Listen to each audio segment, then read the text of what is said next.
पर्वत पठार वगैरह लोग हो गया है, और ये पीडीएफ में तकलीफ थोड़ी हो रहा है, काम चल जा रहा है ना अभी।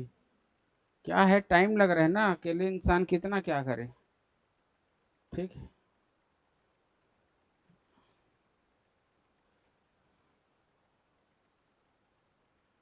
चलो ध्यान दो, पहाड़ी संरचना में आए हैं। छत्तीसगढ़ में जितनी भी पहाड़ी है उसको अब हमको देखना है। ठीक, पहाड़ी संरचना मतलब यहाँ पर पहाड़ी संरचना बोल दिए तो यहाँ पहाड़ी भी आएगा और पर्वत भी आएगा। यहाँ पर एक कॉमन नाउन का इस्तेमाल हुआ है। ठीक है, यहाँ पर पहाड़ी शब्द से आशय क्या होगा, पर्वत भी और पहाड़ी भी। ठीक है, तो सबसे पहले हम क्या देख रहे हैं, चांग बखार देवगढ़ की पहाड़ी। सबको पता है ये चांग बखार देवगढ़ की पहाड़ी का फैलाव कहाँ से है, मनेन्द्रगढ़, चिरमिरी, भरतपुर, कोरिया, उसके बाद सूरजपुर से लेकर के थोड़ा सा बलरामपुर तक का। सरगुजा में है क्या इसका विस्तार, नहीं है। ठीक है, सरगुजा में जो रामगढ़ की पहाड़ी है ये सब है। ठीक है भाई, और रामगढ़ किसका हिस्सा है, सतपुड़ा का। लेकिन जो हमारा चांग बखार देवगढ़ है वो किसका हिस्सा है, विंध्याचल का, है ना। किसका हिस्सा है, विंध्याचल पर्वत का हिस्सा है। चलो, चांग बखार देवगढ़ देवगढ़ की पहाड़ी, तो सबसे पहली पॉइंट हमको जो ध्यान में रखनी है वो कौन सा है कि ये विंध्याचल पर्वत का भाग है। और विंध्याचल पर्वत कहाँ से आता है, मध्य प्रदेश से। ठीक है, मध्य प्रदेश से लेकर के पूरा कहाँ तक का विस्तार है इसका। ठीक है, देख रहे तो पहाड़ का मतलब एकदम सस्टेनेबल नहीं है ना, ऐसे ऐसे करके पहाड़ है, फिर इसके बाद थोड़ी सी श्रृंखला ऐसी है, थोड़ी सी ऐसी है, इधर उधर छटके रहता है। तो कंप्लीट सीरीज को हम क्या बोलते हैं, चांग बखार देवगढ़ की पहाड़ी। तो इसका मुख्य विस्तार कहाँ पर है, तो हम पहले ही बता दिए हैं, पूरा पूरा आप ले लेना। एमसीबी, कोरिया, सूरजपुर और सरगुजा को टच करते हुए है। देखो बलरामपुर बोलोगे तो उधर जुबा पहाड़ वगैरह लग जाता है, तो उसको मानोगे तो भी, नहीं भी मानोगे तो भी। तो मेन फैलाव जो इसका है ना वो एमसीबी, कोरिया और सूरजपुर में है। यहाँ इन तीन जगहों में इनका क्या है, मुख्य रूप से विस्तार मिलेगा किसका, चांग बखार देवगढ़ की पहाड़ी। और देखो इसमें लिखा भी है चांग बखार और देवगढ़, तो दो पहाड़ियों की श्रृंखला है ना, चांग बखार और देवगढ़ दो पहाड़ियों की श्रृंखला है। तो सबसे पहले आपसे क्या पूछा जाएगा, एक तो पूछा जाएगा स्थिति, और विस्तार का मतलब वही चीज होता है कि वो कहाँ तक फैला हुआ है। तो स्थिति विस्तार एक ही चीज हो गया। उसके बाद दूसरा जो आपके मेंस परीक्षा में पूछा जाएगा वो कौन सा है, भौतिक विशेषताएं। तो जब भी भौतिक विशेषता बताओगे तो भौतिक भौतिक वाले चीजों को ही उठाना है, जैसे कि इसका भूगर्भिक संरचना है ना। तो भूगर्भिक संरचना में क्या आएगा हमारा, अब देखो कौन सा एरिया लग गया हमारा, मनेन्द्रगढ़, चिरमिरी, भरतपुर, कोरिया वाला। तो इधर गोंडवाना क्रम की चट्टान है कि नहीं है, तो इधर हमको कौन सी क्रम की चट्टानें मिलेंगी, गोंडवाना। ठीक है, मुख्य खनिज अब गोंडवाना है तो क्या मिलता है हमको, कोयला। और जैसे ही गोंडवाना क्रम की चट्टानें होंगी उससे लाल पीली मिट्टी ही बनती है। तो इन तीनों का कनेक्शन आपस में जान लेना। ठीक है, क्या क्या क्या क्या हुआ मेरा हमारा, ये तो तीन चीज है एकदम कॉमन है। ये तीन चीज क्या है, एक से दूसरा, दूसरा से तीसरा जुड़ा हुआ है। भूगर्भिक संरचना गोंडवाना है तो कोयला ही होगा, भूगर्भिक संरचना गोंडवाना है तो मिट्टी क्या होगा, लाल पीला। इसको थोड़ा ध्यान में रखना, और दूसरा कुछ बन नहीं सकता। इसके बाद आता है जलवायु, तो पूरा का पूरा छत्तीसगढ़ में जलवायु हमको कैसा मिलेगा, उष्ण कटिबंधीय मानसूनी। आंख मूंद के हमको इसको क्या लिखना है हर जगह, उष्ण कटिबंधीय मानसूनी। वन एवं वनस्पति, तो देखो यहाँ साल वन लिखा है कि नहीं। तो ये जो हमारा छत्तीसगढ़ है, तो छत्तीसगढ़ के पूरा हिस्से में हमको क्या मिलेगा, ये पूरा हिस्सा ये वाला, और ऐसे किनारे होते हुए इधर का पूरा हिस्सा हमको क्या मिलेगा, ये सब में साल वन मिलेगा। तो जिधर देख, तो फिर इधर का एरिया क्या हो गया, पूरा साल वन। तो पूरा बस्तर साल वन, मैकल साल वन, और इधर का पूरा उत्तरी भाग पूरा क्या है हमारा, साल वन है। पूरा उत्तरी भाग साल वन मिलेगा। आगे बात समझ में, ठीक है ना। तो ये क्या हो गया हमारा, साल वन, ध्यान रहेगा सबको। साल वन, साल साल मतलब पेड़ का नाम है ना भाई, मतलब साल है मतलब पूरा पूरा साल नहीं है, वहाँ उसकी प्रधानता है। बाकी और वृक्ष मिलेंगे। ऊंची चोटी पहले ही बता दिया हूँ क्या है, देवगढ़, देवगढ़। तो चांग बखार देवगढ़ की पहाड़ी में सबसे ऊंची चोटी कौन सी है, देवगढ़। अब ये देवगढ़ कहाँ मिलेगा आपको, कोरिया में। कौन से जिले में मिलेगा, कोरिया। उसके बाद दूसरा कौन सा है, सोनहट। ठीक है, कुछ और पहाड़ है जैसे कि सीता लेखनी है, आरा पहाड़ है, ये कुछ कुछ और पहाड़ है। बट आप लोग किसको ध्यान में रखोगे, देवगढ़ की चोटी। देवगढ़ कितना ऊंचा है, 1033 मीटर। 1033 मीटर ऊंचा है देवगढ़ की पहाड़ी, ध्यान में रहेगा। ठीक है, 1033 मीटर। इसको ना, ये देखो ऊंची चोटी के बाद ये सब लिखा है ना, इसको आप लोग काट देना, हमको सिर्फ ऊंची चोटी बतानी है ना भाई। तो ये सोनहट वगैरह से हमको कोई मतलब नहीं है। औसत ऊंचाई बिल्कुल याद रख सकते हो, ठीक है, 600 से 1000 मीटर, 600 से 1000 मीटर। और मुख्य नदी मतलब इस क्षेत्र में कौन कौन सी नदी बहती है, तो देखो सोन गंगा अपवाह तंत्र लिखा हुआ है, मतलब इधर की जितनी भी नदियां हैं, जैसे कि ये हमारा कोरिया वाला इलाका हो गया, ये वाला, ठीक है, ये इस हिस्से को हम यहाँ पर हो गया हमारा चांग बखार देवगढ़ की पहाड़ी, ठीक है। तो यहाँ से कौन कौन सी नदी निकलती है, तो देखो यहाँ पर से ज्यादातर नदियां जैसे कि बनास नदी है, नेऊर है, गोपद है ना, और कुछ भी नदी बोलो जैसे कि रिहंद वगैरह कुछ भी, तो सब कहाँ जाती है, गंगा में। इधर कौन सी नदी पड़ जाती है, सोन, इधर से सोन, और उसमें से फिर गंगा। तो सारी की सारी नदियां कहाँ जाती है, गंगा नदी में। आगे बात समझ में, तो क्या क्या बोलोगे, बनास, हसदो, गोपद, रिहंद, ये सब कहाँ जाती है, गंगा नदी में। इसलिए इस भूभाग को हम कहाँ शामिल करेंगे, चांग बखार देवगढ़ की पहाड़ी को किसमें शामिल करेंगे, गंगा नदी अपवाह तंत्र में।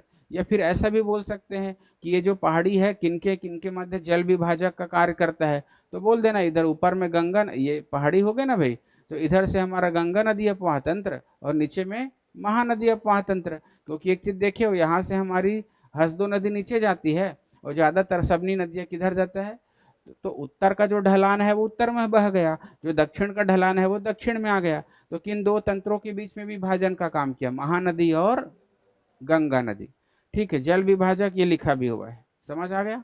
तो ये मतलब कुछ यहाँ पर जो लिखा है उतना ही कोई नहीं बताना है, तुम लोग अपनी समझ के आधार पर और आंसर या और पॉइंट निकाल सकते हो, ठीक है। ये जो पॉइंट निकाला हूं मैं एकदम की पॉइंट है, ठीक है, इतना तो बेसिकली आपको बताना ही चाहिए। और मुख्य परिश्रम भी लिखोगे ना तो ऐसे ही पॉइंट वाइज देना। यहाँ पर एक चित्र भी बनाना पड़ेगा आप लोगों को, ठीक है, किसका, चांग बखार देवगढ़ की। लेकिन इस चित्र में हमको एरिया दिखना चाहिए ना, ऐसे करके ये पूरा एरिया क्या होना चाहिए, आपको दिखना चाहिए कि कहाँ पर इसका फैलाव है। तो एक ऐसी लोग ऐसी डायग्राम बना लेना एक ठोक ऐसे, ठीक है। तो यहाँ पर से एमसीबी है, क्या है ये, कोरिया है, ठीक, ये सूरजपुर हो गया, इधर से सरगुजा हो गया, और ये हमारा बलरामपुर। ऐसी एक कच्चा चित्र बना लेना और उस कच्चे चित्र में तुम दिखाने की कोशिश करना कि इस तरह से हमारे चांग बखार देवगढ़ की पहाड़ी का विस्तार है करके, ऐसा ऐसा एक ठोक सीरीज बना देना। आगे बात इतनी होगी ना बात, तो बस ऐसा करके दिखा देना मेंस एग्जाम में। तो चित्र तो हर जगह मस्ट है, एकदम जरूरी है, ठीक है। और इन सबको क्या दिखा दोगे, जिले का नाम दिखा देना, ये जिले है ऐसे करके।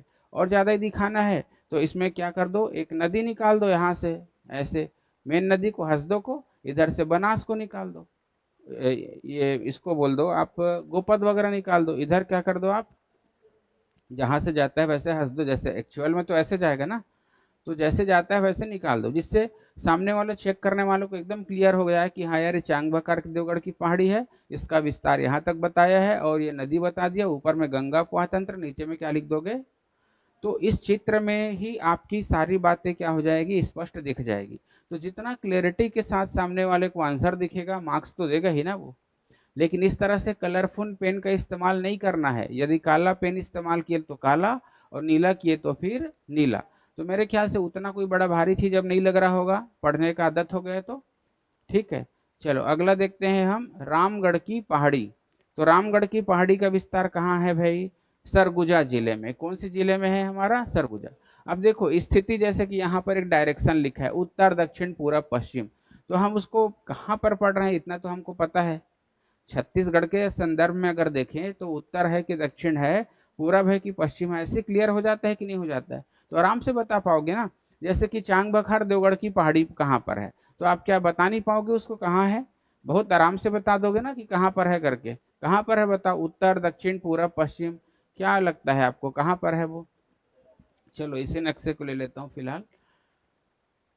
ये जैसे छत्तीसगढ़ का ये हमारा मैप है, तो हम इतना तो समझ हो गई ना हमारी कि कहाँ पर है करके। जैसे ये वाला हो गया, ये चांग बखार देवगढ़ की पहाड़ी, ऐसा बना सकते हैं ना हम। तो यहाँ पर है रामगढ़ की पहाड़ी, तो सरगुजा में क्या दिखा दिए आप, रामगढ़ की पहाड़ी। वो जो देखो चांग बखार देवगढ़ को सरगुजा मत दिखाना, आप कहाँ तक दिखाना उसको, बलरामपुर, सीधा सीधा दिखाना है ना, सीधा सीधा। और ये कौन सा हो गया हमारा, रामगढ़। और रामगढ़ किसका पार्ट है बोलेंगे तो सतपुड़ा का। मैकल किसका पार्ट है तो सतपुड़ा का। चांग बखार देवगढ़ किसका पार्ट है? तो विंध्याचल का, समझ गए ना भाई। और कैमूर है किसका? वो भी विंध्याचल का। ध्यान में रखोगे, कोरिया में आपको क्या मिलेगा? कैमूर श्रृंखला, तो कैमूर भी इसी का ही हुआ ना, ये दोनों एक ही चीज। और जैसे सरगुजा देखोगे एक अलग सा एरिया लग जाता है। तो यहाँ पर आपको रामगढ़ मिला, और रामगढ़ सतपुड़ा पर्वत का हिस्सा है। हो गया, इतना चीज ध्यान में रहेगा। तो स्थिति हो गया, सरगुजा हो गया, और क्या बोल दिए कि ये सतपुड़ा पर्वत श्रृंखला का भाग है।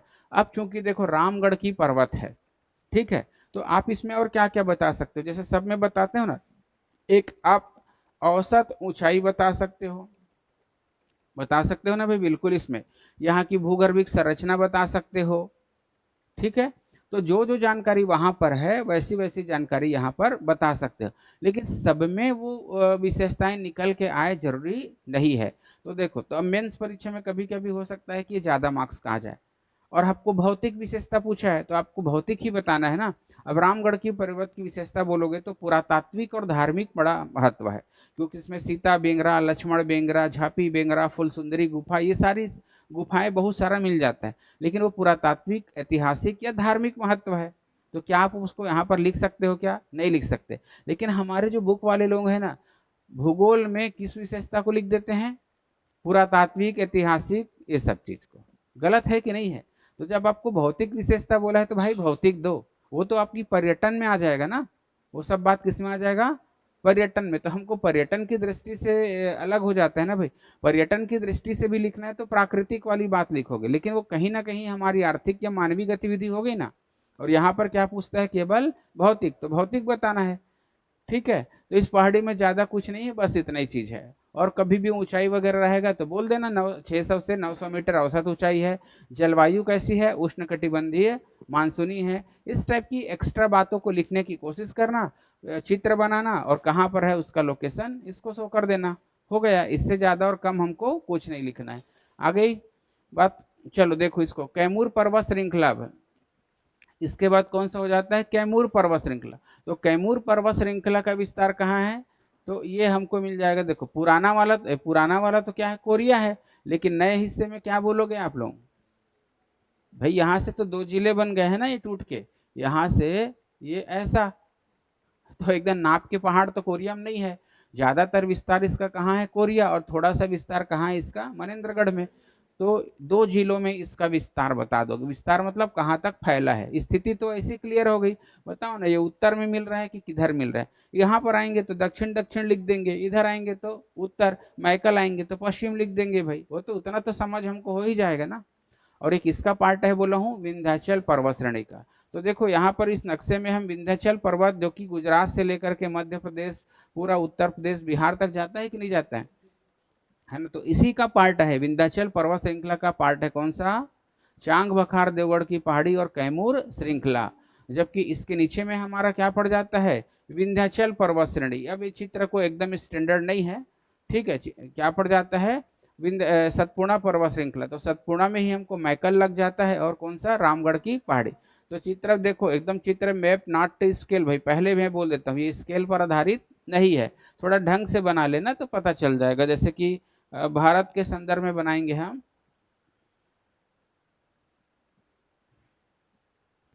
तो ये हमारा छत्तीसगढ़ ले लेते हैं थोड़ी देर के लिए, ठीक है।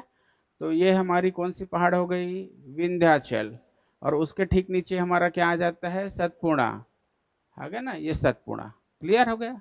तो ये हो गया ऊपर वाला विंध्याचल पर्वत ये, और नीचे वाला सतपुड़ा।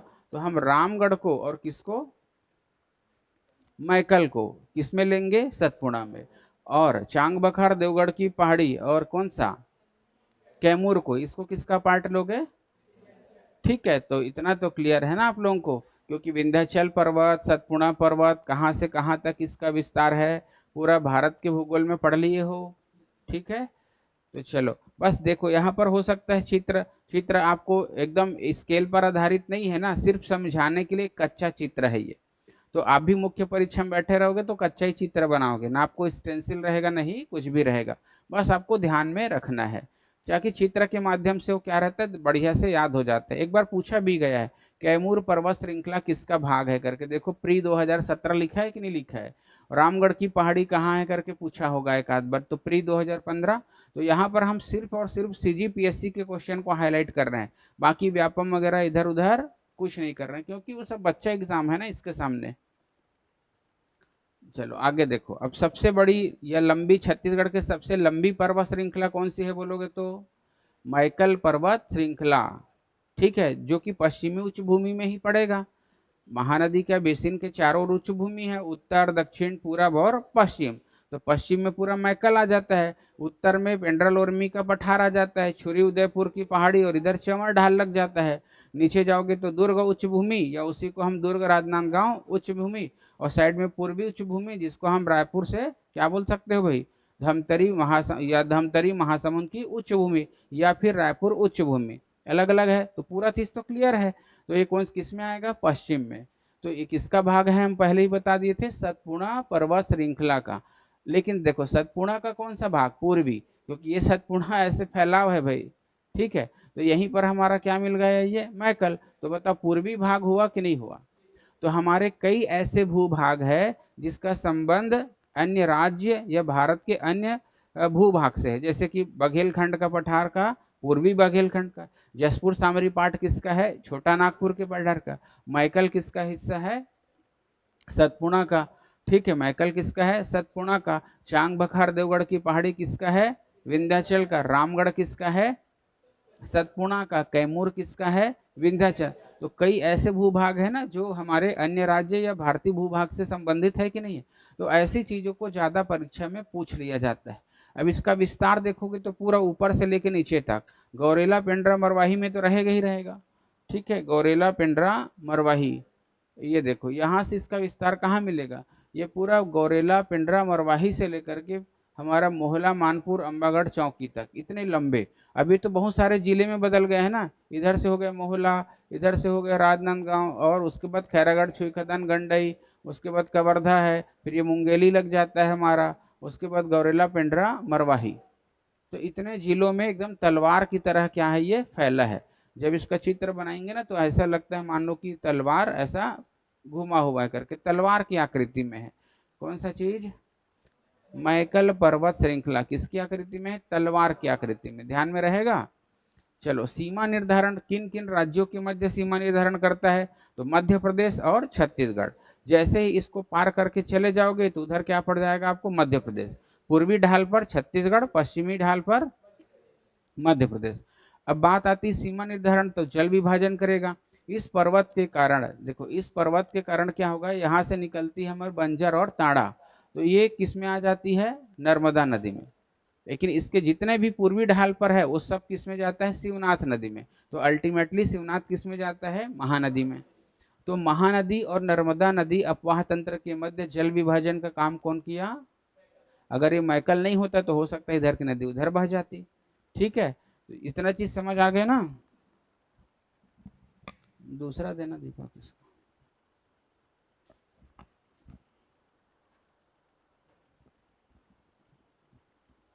इसको नया लगाए थे।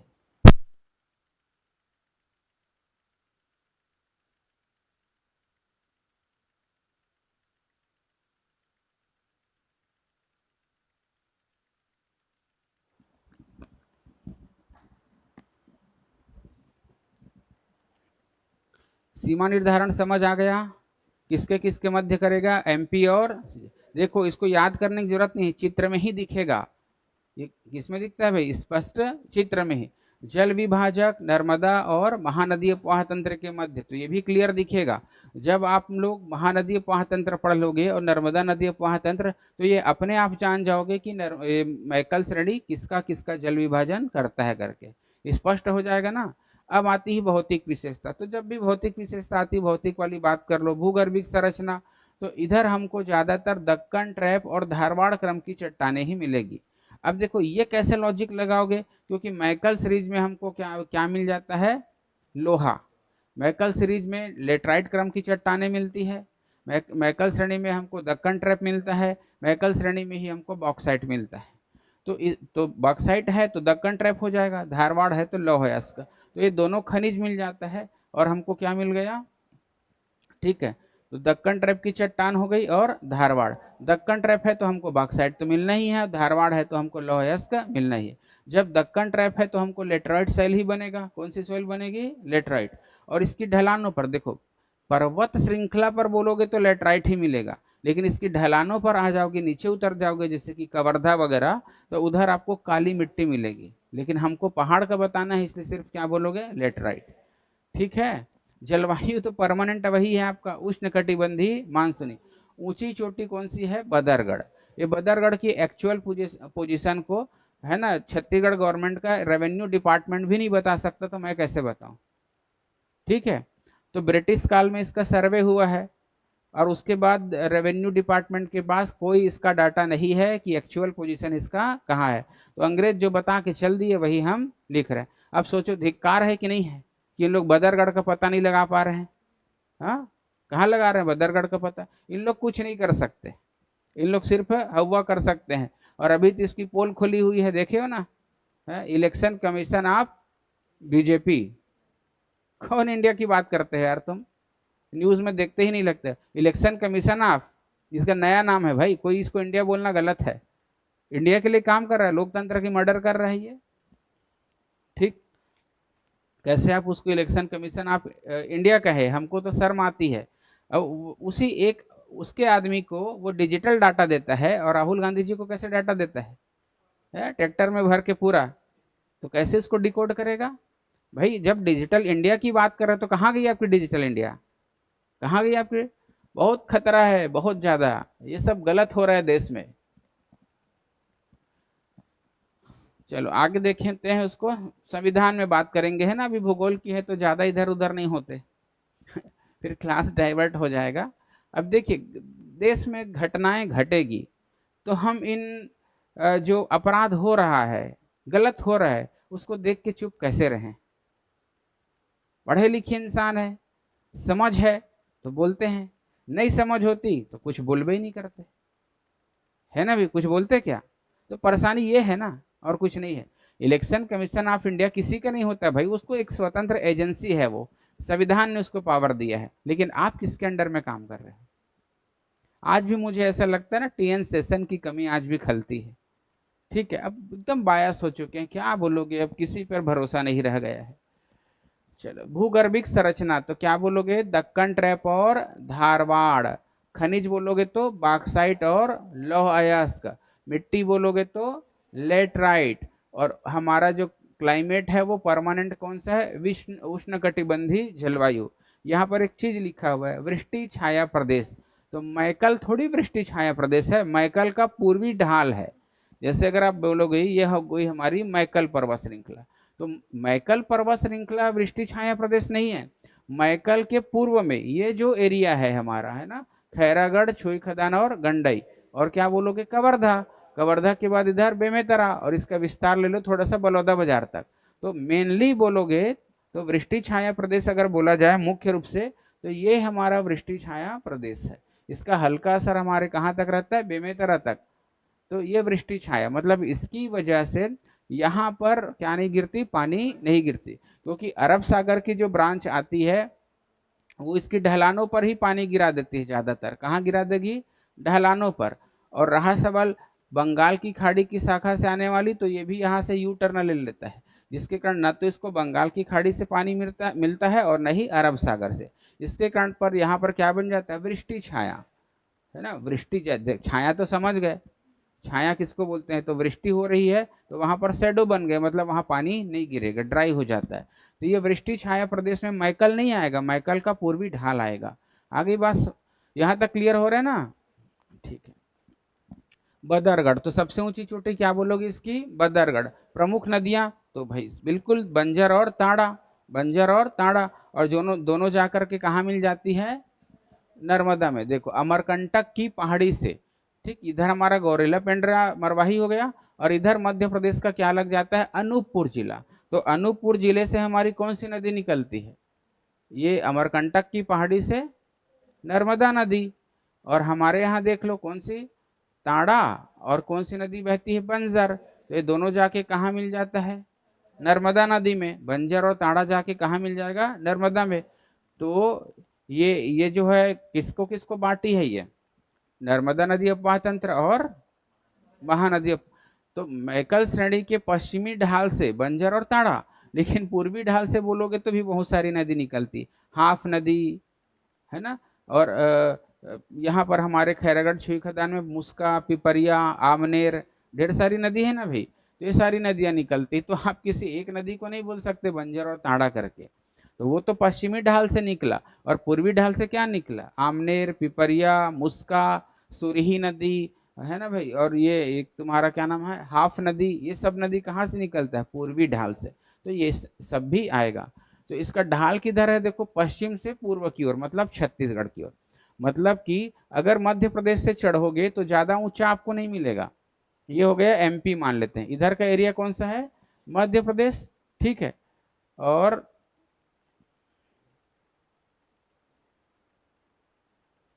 ये हो गया हमारा छत्तीसगढ़। तो इसका ढाल किधर है मुझे बताओ।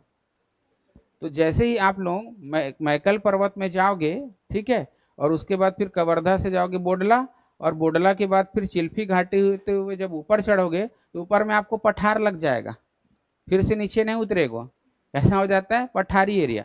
तो ज्यादा आपको बहुत ज्यादा ढाल इधर नहीं मिलेगा। तो इसका एक्चुअल ढाल किधर है, छत्तीसगढ़ की ओर, मतलब पूर्व। अब छत्तीसगढ़ किधर है भाई, ये नक्शा है, तो ये मेरे को बताओ, ये नक्शा है, तो इधर है इसका ढाल, न कि पश्चिम में, ठीक है। किधर है इसका ढाल, छत्तीसगढ़ की ओर। तो छत्तीसगढ़ पूर्व में हुआ ना, और मध्य प्रदेश किस में हुआ, वेस्ट में, तो इसकी ढाल किधर हो गई, क्लियर है। तो इस तरह से चित्र बना लेना आप लोग। और इसमें पूरे में फिर मैं बता दिया हूँ ऑलरेडी, आपको साल वन ही मिलेगा, कौन सी वनस्पति मिलेगी, में मुख्य रूप से साल वन ही मिलेगा, ठीक, क्लियर हो गया। तो और औसत ऊंचाई कितना याद रख लोगे, 700 से 900। देखो अगर आपको याद नहीं हो रहा होगा तो एक एवरेज मान के चलो, 6 से 9 सब में उसी डाल देना, मैं साफ बोलता हूँ। क्योंकि कितने का चीज का याद रखोगे, अभी तो याद रहेगा नया नया, लेकिन जब एग्जाम का क्या रहेगा, बहुत सारा प्रेशर, क्योंकि जब मुख्य परीक्षा में जाओगे तो अभी जो हम बारीकियां बता रहे हैं उसमें का तुम 10% ही ध्यान में रख पाओगे, 90% बारीकियां भूल जाओगे, क्योंकि हम भी कभी स्टूडेंट रहे हैं, हमको भी पता है। तो बहुत तकलीफें होती है भाई। तो अभी तो कोशिश तो करना कि याद करने का, लेकिन देखो ना, खुद सोचो ना, 20 भाग है हमारे टोटल, मुख्य परीक्षा में कितने हैं, 20 भाग। और 20 भाग को तुमको 3.5 दिन में पेपर देना है, एक दिन में 2 पेपर, दूसरे दिन में भी दो, तीसरे दिन में भी दो, और लास्ट दिन में एक पेपर। तो कितना प्रेशर होगा जरा सोचो तो, 20 विषय का, और 20 सब्जेक्ट में ना जाने कितने और खंड हैं हमारे, टोटल तो 20 हो गए ना भाई, 20 के अंदर भी कंटेंट की कमी है क्या। और यहाँ तो सिलेबस देता कुछ है, पूछता कुछ और है। इस साल का पेपर 4 साइंस के पेपर का देख ही लिए हो, सिलेबस कुछ और पूछा कुछ और। तो आयोग महोदय, थोड़ा सा आप सिलेबस को डिफाइन करने की कोशिश करो, इस तरह का कांड क्यों कर रहे हो भाई, गलत है ना। आप सिलेबस दो ना यार, आपको लग रहा है कि अब उसी उसी को रिपीट हो रहा है, तो सिलेबस को बढ़ा दो, सिलेबस को रिवाइज करो। कौन मना किया है आपको, वो तो आपका मोनोपोली है, वो आपका विशेषाधिकार है, करना चाहिए ना। हाँ, तो यहाँ पर सिलेबस रिवाइज नहीं करना। और कहीं से भी देखिए, उत्सर्जन तंत्र आपके सिलेबस में नहीं है, 2023 में उत्सर्जन तंत्र पूछा, और इस साल तो क्या पूछा, साइंस वालों को ही नहीं पता, है ना भाई। साइंस बैकग्राउंड का वाला तो थोड़ा बहुत बना लेगा, नॉन साइंस बैकग्राउंड का है वो पूरा पार होने वाला है, 66 नंबर के लाले पड़ने वाले हैं। तो बाकी पेपर अच्छा, साइंस में बर्बाद हो गए, ठीक। तो ये चल रहा है, कोई माई बाप नहीं है सिलेबस का, क्या पूछना है, कुछ भी कूल जुलूल। और फिर प्रीलिम्स में तो देखिए वो ट्रांसलेशन का कितना फॉल्ट रहता है, तो ट्रांसलेशन का फॉल्ट है कि सैद्धांतिक त्रुटि है, दक्षिण पश्चिमी मानसून को क्या ले लेता है, दक्षिण पूर्वी, है ना। तो उसका कोई माँ बाप नहीं है, और बोल भी देगा नहीं दक्षिण पश्चिमी जो है ना, एक्चुअल में देखो ये दक्षिणी पश्चिमी मानसून है, और इधर बंगाल की खाड़ी की हवा से आती है, इसलिए दक्षिण पूर्वी है। मैं बोला हद है रे, ऐसे ऐसे बकलोलों को वहां बैठा कर रखा है वो। भाई जो मानसून है वो दक्षिण पश्चिमी है, जो ब्रांच है वो दो है हमारा, एक अरब सागर ब्रांच और दूसरा बंगाल की खाड़ी की शाखा, ये दो ब्रांच हुआ ना भाई। तो इसी को बोलते हैं पूर्वी हवाओं से पानी गिरता है। अब क्या करें हम, अब क्या करें, ठीक है, क्या ही कर सकते हैं हम। लेटर लिख सकते हैं, आप भी मेल कर सकते हो, इससे ज्यादा कुछ कर सकते हैं क्या, ठीक है। कुछ हो नहीं पा रहा है ना, एक बहुत बड़े रिफॉर्म की जरूरत है, ठीक है। और रिफॉर्म के लिए बहुत, अब हम ज्यादा कुछ नहीं बोलेंगे, बवाल हो जाता है फिर, ठीक, इतना ही रहने दे। चलो आगे देखो, अब अबूझमाड़ की पहाड़ी, चलो जल्दी बोलो, अबूझमाड़ की पहाड़ी कहाँ मिलेगा? नारायणपुर में, नारायणपुर, और थोड़ा सा हल्का सा कहाँ लगेगा? ये बीजापुर में। तो इसका विस्तार कहाँ पर हो गया? नारायणपुर और बीजापुर, है ना। जैसे ये हमारा बस्तर हो जाता है, ये बस्तर हो गया, तो इधर हमारा क्या लग गया? नारायणपुर। इधर तो कांकेर वगैरह हो गया ना ऐसे, तो ये हमारा कौन सा हो गया? नारायणपुर। और ये वाला हमारा एरिया कौन सा हो गया? बीजापुर। तो हमारा जो एरिया है इसका कहाँ पर मिलेगा? ये पूरा एरिया अबूझमाड़ की पर्वत है, अबूझमाड़ की पर्वत है, ठीक है।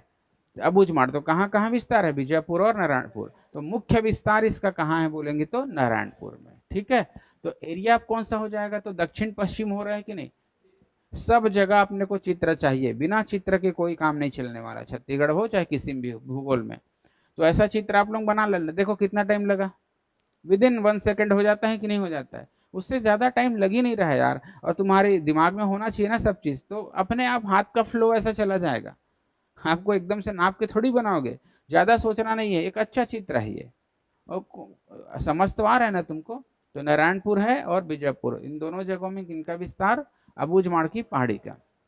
भूगर्भिक संरचना की आती है बात, तो क्या बोलोगे यहाँ पर? आर्कियन क्रम की चट्टाने, है ना। हमारे को सीमांत वाले हिस्से में पूरा, और अपना इधर जसपुर सामरी पार्ट उधर ऊपर वाला एरिया देखे थे, उसमें भी पूरा क्या मिला था हमको? आर्कियन। आर्कियन मिला था ना, तो इधर पूरा आपको क्या मिलेगा? आर्कियन, ठीक है। मैकल साइड में भी एकदम पश्चिमी किनारे में क्या मिलता है? आर्कियन, ठीक। तो क्या बोलोगे? आर्कियन क्रम की चट्टाने मिलते हैं। आर्कियन क्रम सबसे पुरानी है कि नहीं है भाई?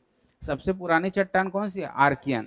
और जब आर्कियन क्रम की चट्टाने हैं, तो देखो ये तो हो गया अबूझमाड़। तो यहाँ पर खनिज कुछ नहीं मिलता अबूझमाड़ में, किसी भी तरह का जो डिपॉजिट तो है।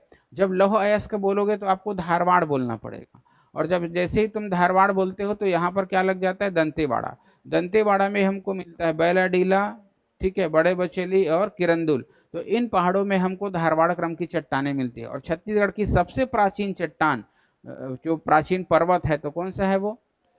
जैसे अरावली है ना भारत में, वैसे ही छत्तीसगढ़ में कौन सा है? बैलाडीला की पहाड़ी। और यहाँ पर कौन से क्रम की चट्टान मिलती है? धारवाड़। अरावली में कौन सी मिलती है? धारवाड़, ठीक है। तो आर्कियन क्रम की चट्टानों में तो होता है तो ग्रेनाइट और नीस, और इसी के बाद आर्कियन क्रम की चट्टानों के बाद क्या बनता है? धारवाड़ क्रम की चट्टाने। तो यहाँ पर अबूझमाड़ में, ठीक है, काहे का डिपॉजिट हो सकता है संभावित रूप से? तो लोहे का, लोहे अयस्क का। तो लोहे अयस्क है तो धारवाड़ होगा कि नहीं होगा?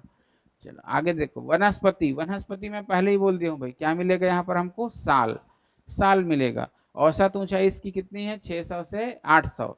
जलवायु, तो पूरे छत्तीसगढ़ का सर्वाधिक वर्षा वाला क्षेत्र यही है, क्योंकि इसको जो मानसून कहाँ से आता है? इसका मानसून आता है अरब सागर से।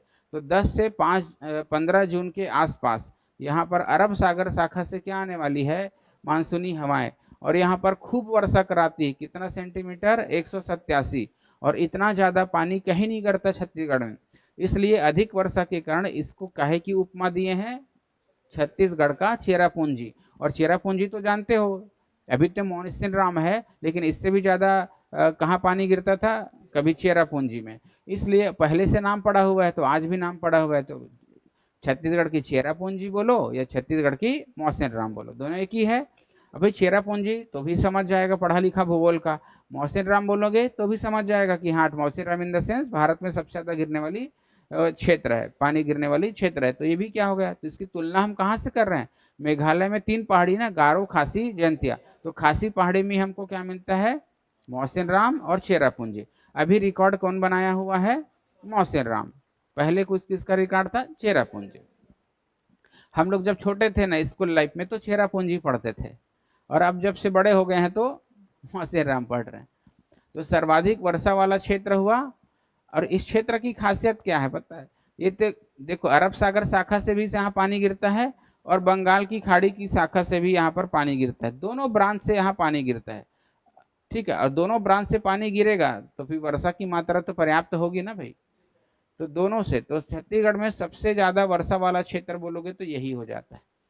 सबसे ज्यादा औसत वर्षा कहाँ होती है? तो अबूझमाड़ में। क्यों? क्योंकि दोनों ब्रांच से पानी गिरता है, अरब सागर से भी और बंगाल की खाड़ी की ब्रांच से भी। यहाँ पर ना अपने को एक घाटी मिलती है, पहाड़ है तो घाटी तो मिलेगी, घाटी मिलेगा ना भाई। तो उसको, उस घाटी को बोला जाता है खुरसेल वैली। क्या वैली बोलते हैं हम उसको? खुरसेल वैली, खुरसेल।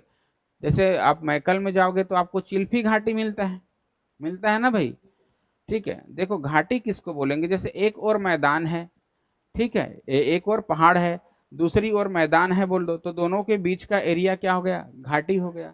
तो एक और क्या है? पर्वत है, एक और खाई है, तो दोनों के बीच का एरिया क्या हो गया? घाटी हो गया। ठीक है ना, तो ये क्या कहलाता है? वैली कहलाता है। समझ आ गया? तो यहाँ पर खुरसेल वैली मिलता है, और यहाँ इस खुरसेल वैली में ना बहुत ही अच्छी किस्म का हमको सागौन मिलता है। ठीक है, क्या मिलता है यहाँ पर हमको? सागौन। तो साल तो मिला, साल के साथ साथ आपको क्या मिल रहा है? सागौन। यहाँ पर जाटलूर नदी बहती है, जाटलूर नदी, और इस जाटलूर नदी में ना क्या पाए जाते हैं? मगरमच्छ, क्रोकोडाइल। तो नेचुरली यहाँ पर ला के छोड़े नहीं है, प्राकृतिक रूप से वहाँ पाया जाता है। बस्तर के पठार का सबसे ऊंचाई वाला क्षेत्र, बिल्कुल बोल सकते हो कि नहीं? क्योंकि देखो बस्तर के पठार का सर्वाधिक ऊंचाई वाला क्षेत्र कौन सा हो गया? औसत ऊंचाई बोलोगे तो ज्यादा अच्छा होगा। बस्तर के पठार का सबसे ऊंचाई वाला क्षेत्र बोलोगे तो अबूझमाड़। देखो अब सबसे ऊंची चोटी बोलोगे तो बैलाडीला, लेकिन औसत रूप से सबसे अधिक ऊंचाई वाला क्षेत्र बोलोगे तो अबूझमाड़। तो हम इसका एरिया देखें ना, बस्तर के पठार का, ध्यान में आ रहा है? तो इधर से हमारा पूरा क्या है? बीजापुर आ जाता है, और इधर से हमारा कोंडा गांव, इधर से बस्तर, ठीक, और इधर से हमारा बीजापुर, और ये हो गया हमारा विचित्र टाइप का दंतेवाड़ा ऐसे। और खैर यहाँ पर कोई गलत हो जाएगा मेरे से। तो यहाँ से क्या आ जाता है? सुकमा। तो इसका जो विस्तार है एक्चुअल में आपको कहाँ तक मिलेगा? ये पूरा दंतेवाड़ा सुकमा तक मिलता है ना यहाँ पर। और ये वाला जो एरिया लग जाता है हमारा, ये वाला, तो वो किसका लग जाता है? मैदान का। तो यहाँ पर हमारा पूरा एरिया किसका है? ये बस्तर का। तो यहाँ पर अबूझमाड़ आया कि नहीं भाई? तो बस्तर के पठार का सबसे ऊंचा भाग यही हुआ ना। और सबसे ऊंची चोटी बोलोगे तो दंतेवाड़ा, सबसे ऊंची चोटी बोलोगे तो दंतेवाड़ा में कौन सा? बैलाडीला। और बैलाडीला में भी कौन सा? नंदीराज पर्वत। कितना ऊंचा है? तो 1210। लेकिन यहाँ पर हम अबूझमाड़ की बात कर रहे हैं। ठीक, अगला आ जाता है हमारा बैलाडीला की पहाड़ी, बैलाडीला की पहाड़ी। और ये भी किसका पार्ट है? बस्तर की पठार का।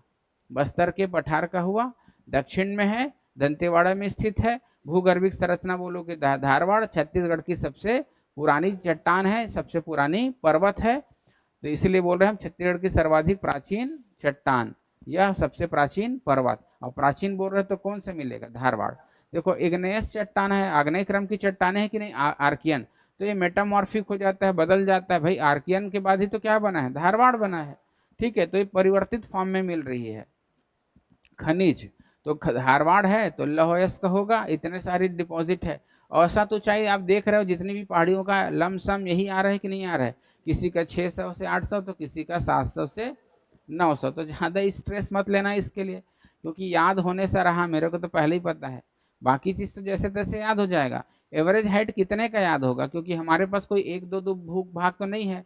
तो आपको एवरेज हाइट याद करनी है ना, तो आप एक रफ कॉपी में क्या करना, जितने भी भूभाग है हमारे पास, जैसे कि क्या है, जसपुर सामरी पाठ है ना। अब जसपुर सामरी पाठ बोलोगे तो जसपुर का भी अकेले इंडिविजुअल पूछ सकता है, और सामरी का। तो जितना मेन मेन चीज है सबको लिखो, और सबकी एवरेज हाइट निकालो। लिख लिए? अब सबका एवरेज हाइट निकालने के बाद तुम अपना औसत निकाल लेना। समझ आ गया ना भाई? हाँ, लिख देना उसको। ऐसा कर सकते हो। तो क्रिएटिविटी करना पड़ेगा याद करने के लिए, हर प्रकार के तिकड़म आपको करने होंगे। मुख्य परीक्षा में 100 5 200 का चलता है, कोई देखने वाला नहीं है। वहां तो कंटेंट जैसे तैसे लिखा जाए। हालांकि मैं आपको ये नहीं बोल रहा हूँ भाई कि आप काम चलाओ, लेकिन मैं ये बोल रहा हूँ कि भाई याद करना है तो उसके नज़दीक तो पहुंचना पड़ेगा ना। एकदम से याद नहीं होगा, तो धीरे धीरे होगा। लेकिन आप लोग एक कॉमन पैटर्न पा रहे होगे, 600 900 700 900 ऐसे चल रहा है, 1000 तक बहुत मुश्किल से पहुंच रहा है। तो एक जैसे लगा कि यार मैं भूल गया, चलो याद ही नहीं है, तो चुपचाप क्या लिख देना, 700 से 900 लिख देना। कहाँ लगा रखे हो? हमको कमी भी नहीं लगेगी कि यार नहीं लिखा हूँ ऐसा करके। नहीं जम पा रहे तो 600 से 900 लिखो, या 800 लिखो, कुछ भी लिख दो, चलेगा। बहुत ज्यादा ये नाप के याद करने वाली बात नहीं। पर्वत चोटी है भाई, जैसे कि देवगढ़ 1033, उसमें कुछ नहीं कर सकते, उसमें कुछ नहीं कर सकते। उसको नहीं बोलोगे कि 1025 करके, वहां हम नहीं बोल रहे हैं, यहाँ हम बोल रहे हैं। ठीक है, तो ये ऐसे भी। अब आपको खुद बताओ ना, अगर प्रारंभिक परीक्षा में अचानक से किसी के औसत ऊंचाई पूछ दिया, मेंटली तैयार नहीं हो तो बनेगा। हालांकि मैं आपको यहाँ पर आपको प्रिपेयर्ड करा रहा हूँ, इसलिए आपसे बन जाएगा, लेकिन औसत ऊंचाई के संदर्भ में मेरे आंकड़े एकदम आयोग के आंकड़े से मैच खाए, ये मैं खुद में नहीं बोलता। अब मेरे क्या, पुस्तकों के आंकड़े ही उसके आंकड़े, आयोग के आंकड़े से मैच नहीं खाता तो मेरा क्या खाएगा। ठीक है, तो हो सकता है मैं पढ़ाया हूँ 7 से 900 और वो ले लेगा दूसरे आंसर को 900 से 1100 के, तो कैसे कर लोगे फिर। तो प्रीलिम्स में कोई माई बाप नहीं है इस टाइप की चीजों का। ठीक है, तो ये बहुत स्पेसिफिक डाटा नहीं है जिसको प्रीलिम्स में पूछा जाए। तो वही मैं बोल रहा हूँ ना कि जैसे धूमकेतु 76 साल में एक बार दिखता है ना, वैसे इस टाइप के प्रश्न एक आध बार आते हैं 10 साल में, समझ गए। इसीलिए इस टाइप के प्रश्न के पीछे ज्यादा भागना नहीं चाहिए। सर्वाधिक ऊंची चोटी कौन सी है? नंदीराज पर्वत। नंदीराज पर्वत 1210 में। वास्तव में इसकी सही ढंग से अब मेजरमेंट होगा तो यही सबसे ऊंचा भाग निकल के आएगा और छत्तीसगढ़ के सबसे ऊंची चोटी यही हो जाएगी। तो दंडकारण्य की, पूरा दंडकारण्य का पठार हो गया ना भाई, 4 भाग है ना हमारा। कौन सा उत्तरी पहाड़ी क्षेत्र में कौन सा हुआ? जसपुर सामरी पाठ प्रदेश और पूर्वी बघेलखंड का पठार। मध्य भाग में महानदी का मैदान या महानदी का बेसिन और नीचे दंडकारण्य का पठार आ गया ना। तो पूरे दंडकारण्य का सबसे ऊंचा कौन सा हुआ? यही नंदीराज ही होगा ना भाई। ठीक है, तो दंडकारण्य की सबसे ऊंची चोटी और छत्तीसगढ़ की दूसरी सबसे ऊंची चोटी भी होगी कि नहीं? पहले गौरलाटा हो जाएगा और दूसरा यही होगा, इसमें कोई डाउट है? चलो, नदियां, यहाँ से कौन कौन सी नदियां निकलती हैं? तो डंकनी, संखनी और मालिंगर। जैसे कि ये हमारा दंतेवाड़ा है, तो यहाँ से बैलाडीला की पहाड़ी हो गया ये, तो बैलाडीला की पहाड़ी से क्या निकला? डंकनी और ये संखनी। यार यार ज्यादा ही बना दिया। ठीक है, ये हो गया डंकनी और ये हो गया संकनी। जहां पर आपस में मिलेगा वहां पर दंतेवाड़ा, इसके पीछे धार्मिक कहानी है। और यहाँ पर क्या होगा? ये इंद्रावती नदी, तो इंद्रावती में डंकनी संखनी मिल गया। अब इसके बाद ये भी तो पहाड़ है, तो एकदम नाप के एक थोड़ी रहेगा जी, श्रृंखला है। ठीक है, अभी इसका नाम भी अलग अलग है, पता भी होगा आप लोगों को। और इधर से निकल गया हमारा मालिंगर, जो कि किस नदी में जाता है? सबरी नदी में। ठीक है, कौन सी नदी में? सबरी नदी में। ये सब क्लियर होते जा रहा है ना। अब नदी पाठ पढ़ाऊंगा तो ये क्लियर होगा। मैं पहले ही बोल रहा हूँ ना कि ये जो सब्जेक्ट है एकदम इंटर रिलेटेड है। अब देखो, मैं पढ़ा रहा हूँ क्या चीज आपको? धरातली, और ला रहा हूँ किसको बीच में? नदी को। ला रहा हूँ किसको? क्लाइमेट को ला रहा हूँ ना भाई। तो जब क्लाइमेट पढ़ा दूंगा तो ये फिर से समझ आएगा कि नहीं अच्छे से। हालांकि इंडियन ज्योग्राफी पढ़ लिए हो, इसलिए इसमें आपको किसी भी तरह का कोई तकलीफ नहीं हो रहा है।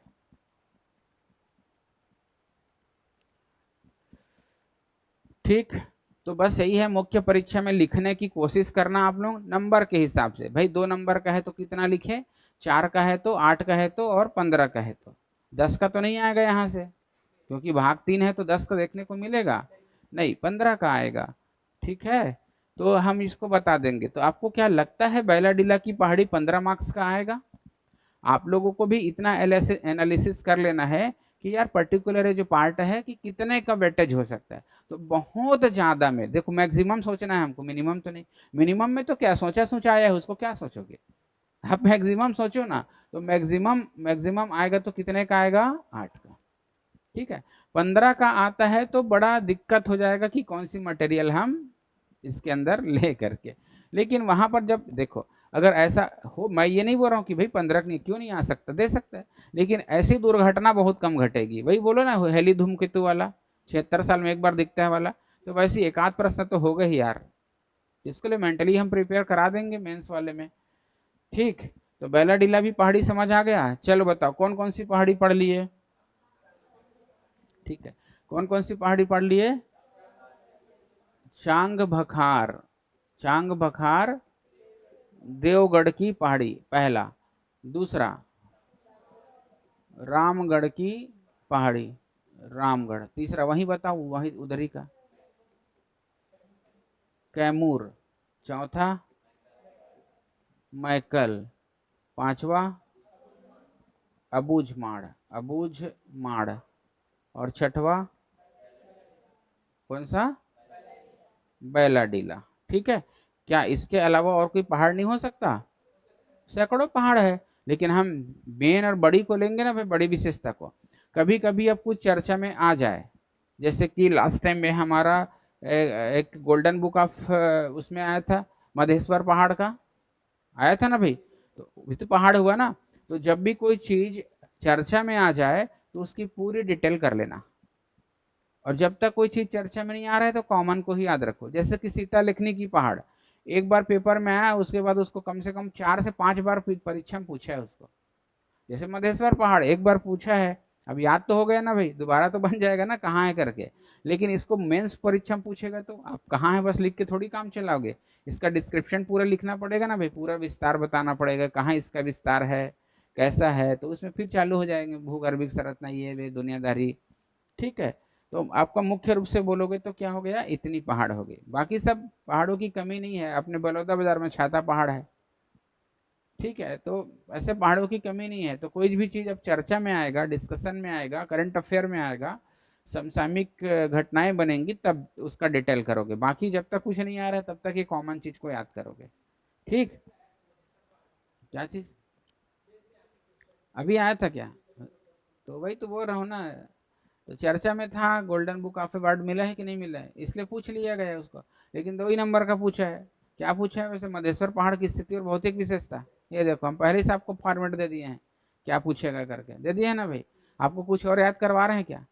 देखो भौतिक विशेषता पूछा है, लेकिन लिख के आए होंगे सब शिवलिंग।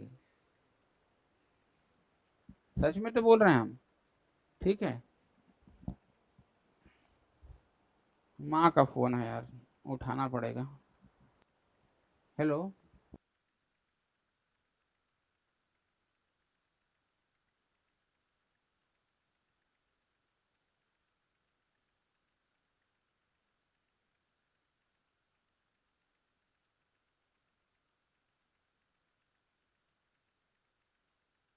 मत उठाओ। माँ का फोन उठना चाहिए, चाहे ऑनलाइन रहो चाहे ऑफलाइन रहो, उससे बढ़ के दुनिया में कोई नहीं हो सकती। समझ गए ना भाई। उसका फोन तो उठेगा, बाकी का फोन बजते रह जाए, नहीं उठने वाला। ठीक है। जहां पर माँ और बाप आ गए ना, फिर कौन रोक सकता है। ठीक है भाई। तो यहाँ पर हम आपसे माफी भी नहीं मांगेंगे कि माँ का फोन उठाएं करके। बिल्कुल। उससे बढ़ के कोई नहीं हो सकती। 2 ही तो माँ है हमारी, एक हमारी माँ, दूसरा धरती माँ, और तीसरा भारत माँ। उसके अलावा हम किसी को, सब हमारे लिए कोई मतलब का नहीं है। चलो आगे देखें।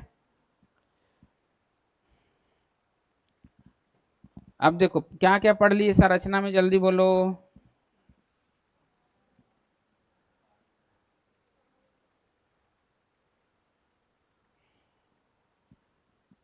पर्वत हो गया, पहाड़ की मतलब है, पठार हो गया, पाट हो गया। अब क्या बच गया? मैदान। उसके बाद क्या बचेगा? बेसिन। तो अब मैदानी क्षेत्र। तो मैदानों का जनरली 200 से लेकर के 300, ये इसकी एवरेज हाइट होती है, एकदम ऐसा। 220 320, अरे बकलोलिया है भी तो। 200 से क्या बोलोगे, 300, इतना नाप के नहीं लिखना है भाई। एवरेज लिखो, फंस जाओगे कि नहीं एकदम रटने में। 200 आया तो रहने दो। पेपर में वही इतने बोर हो ना, अब पेपर में आ गए तो हम भी बन जाए क्या उनकी तरह, एक जन छापता है वैसी टाइप का। नहीं कर सकते ना। आपको थोड़ा सा दिमाग लगाना है भाई, कॉन्सेप्चुअल भी तो पढ़ना है क्या। एकदम फैक्ट फैक्ट पढ़ डालोगे, ठीक है, तो उसके आसपास हम उसको लमसम वाले आंसर में ले लेंगे। ठीक है। इसलिए तो हम एग्जाम में आया है करके नहीं लेंगे, हम अपने को, हम फिर बोल रहे हैं 200 से 300 ही लेना है। लेकिन जब प्रीलिम्स में आएगा तो हो सकता है कि देखो वो ऑप्शन ही नहीं रहा होगा, तो एक रेंज रहा होगा ABCD। ठीक है। तो उसमें रहा होगा 220 से 320। ठीक है। 420 तो है ही है वो। ठीक है कि नहीं है? 420 जी से लेकर के 620। तो ऐसा हो सकता है कि नहीं भाई? 320 से लेकर के ऐसा कुछ। तो अब हम 200 से 300 पढ़ के गए, कोई मैच नहीं खा रहे, तो किसको लोगे आंसर? इसी को लोगे ना। बस ऐसा ही है। तो एग्जाम में आ गया इसलिए हम उसको अपने में सुधार के लिख दे, ऐसा कुछ नहीं, सुधार के नहीं लिखा है, अपने सही ढंग से लिखा है। ठीक है। चलो आगे देखो, विस्तार। कहाँ पर आए थे हम लोग? मैदानी संरचना में ना। तो मैदानी संरचना में सबसे जो बड़ा भाग है हमारे मैदान का, पूरे छत्तीसगढ़ का, वो कौन सा है? छत्तीसगढ़ का मैदान। और इसके तो हम सेंट्रल हाईलैंड का पार्ट है ये, वहां पर स्पेसिफिक होके पढ़ते हैं कि नहीं। लेकिन वहां बोले थे कि वहां नहीं पढ़ाएंगे, हम आपको छत्तीसगढ़ में पढ़ाएंगे।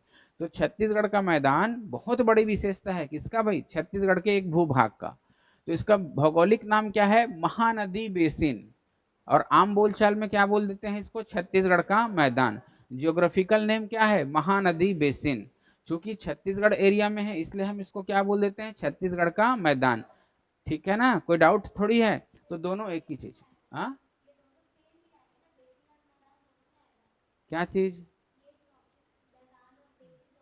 हाँ वही तो मैं बता रहा हूँ ना, इसका भौगोलिक नाम क्या है, महानदी बेसिन।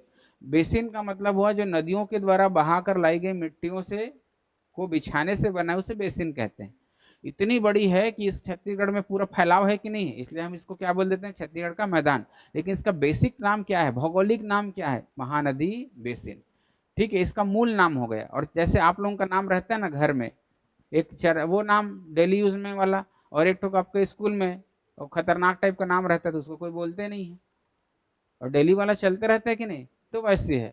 तो हम इसको आम बोलचाल में क्या बोल देते हैं, छत्तीसगढ़ का नाम। लेकिन ज्योग्राफिकल नेम, एक्चुअल नेम उसका क्या है, ठीक है। क्योंकि पूरा देखो ना यार, ये पूरा महानदी है, और यहाँ पर शिवनाथ नदी, इधर हसदो नदी, दुनिया भर की नदी, इसमें खुद अपने आप में ना जाने कितने तंत्र बन जाते हैं कि नहीं। तो इन सब नदियों के द्वारा बहाकर लाई गई मिट्टियों से बना है, इसलिए हम इसको क्या बोलते हैं, महानदी बेसिन कह देते हैं इसको। ठीक है। और इसका फैलाव चूंकि पूरे छत्तीसगढ़ में है, इसलिए इसको क्या बोल दिया जाता है, छत्तीसगढ़ का मैदान। ठीक। चलो, राज्य का हृदय प्रदेश भी बोलते हैं। आपके जो पूरा छत्तीसगढ़ को देखोगे तो एकदम बीचों बीच में है कि नहीं है। तो यहाँ पर हृदय शब्द से आशय क्या है, महत्वपूर्ण चीज से है। अब हृदय बोलोगे एकदम आप शरीर टाइप का, हार्ट का इधर सोचने लग जाओगे, तब तो गड़बड़ है ना यार। ठीक है, थोड़ा ये महत्व की दृष्टि से है, ये इसको उपमा दी गई है, महत्व है। जैसे छत्तीसगढ़ का चेरापूंजी, अरे 1100 सेंटीमीटर पानी गिरता है वहां, और यहाँ मात्र, है ना भाई, यहाँ मात्र कितना गिरता है बताओ, 187 ही गिरता है, कोई पानी है ये। और वहां 1100, और मिलीमीटर में बोलोगे तो ठऊ लगा ले। ठीक है, लेकिन हम बोल रहे हैं कि नहीं, उसके 10वें हिस्से है, फिर भी चेरापूंजी करके बड़ा ही मार रहे हैं ना, मार रहे हैं ना भी बड़ा ही। तो अब यहाँ पर देखो, तो वैसे ही इसका भी हम क्या बोलते हैं, बड़ा ही मारना है हमको, तो इसलिए क्या बोल रहे हैं, हृदय प्रदेश। शरीर में जो हृदय होगा, ब्लड पंप नहीं करेगा तो खत्म कहानी, हृदय रुका सब खत्म। तो वैसे ही छत्तीसगढ़ के मैदान में क्या नहीं है, पूरी नदी है, पूरा खेती किसानी इंडस्ट्री सब सब यही है, ये खत्म सब खत्म। तो बस महत्व की दृष्टि से है भाई, एकदम किडनी है लीवर है करके ऐसा नहीं चालू हो जाना। और क्या बोलते हैं हम इसको, धान का कटोरा। अब इसको छत्तीसगढ़ का धान का कटोरा कहो, मध्य भारत का धान का कटोरा कहो, या भारत का। तो धान का कटोरा कहोगे तो किसका किसका बोल सकते हो, भारत का तो है ही है, मध्य भारत का तो है ही है, और छत्तीसगढ़ में हो तो छत्तीसगढ़ का तो रहेगा भाई।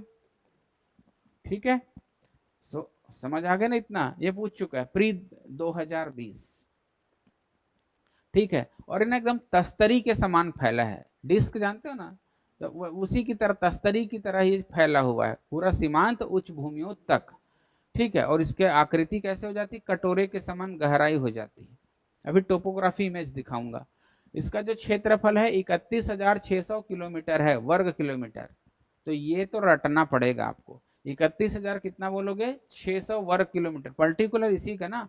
देखो, जब हम बोलते हैं मैदानी संरचना में, ठीक है, छत्तीसगढ़ का मैदान करके, तो इसमें एक्चुअल में हमारा दो नाम आता है, सीमांत उच्च भूमि, क्या क्या बोलते हैं इसमें, एक तो हुआ हमारा महानदी बेसिन, ये हो जाता है ना, और दूसरा कौन सा हो जाता है हमारा, सीमांत उच्च भूमिया। इन दोनों को मिलाएं तो क्या कहलाता है, ये छत्तीसगढ़ का मैदान। अब मैं इसमें केवल और केवल किसको पढ़ रहे हैं हम लोग भी, तो इसका क्षेत्र फल कम आएगा और इस कंप्लीट का ज्यादा आएगा कि नहीं आएगा। तो इसका क्षेत्रफल है हमारा 31,600 वर्ग किलोमीटर। क्षेत्रफल की इकाई क्या है, वर्ग इकाई होती है ना भाई, या वर्ग यूनिट कुछ भी हो सकता है, सेंटीमीटर हो सकता है, किलोमीटर हो सकता है, मिलीमीटर, कुछ भी, लेकिन इकाई क्या है, वर्ग है ना। जैसे किसी भी चीज का एरिया निकालोगे तो आप कैसे लिखते हो, क्षेत्रफल निकालते हो, दो चीजों की जरूरत पड़ती है, लंबाई की और चौड़ाई की। तो ये हो सकता है किलोमीटर में हो और ये हो सकता है किलोमीटर। तो मल्टीप्लाई करोगे तो एल बी किलोमीटर का स्क्वायर ये लगेगा ना भाई।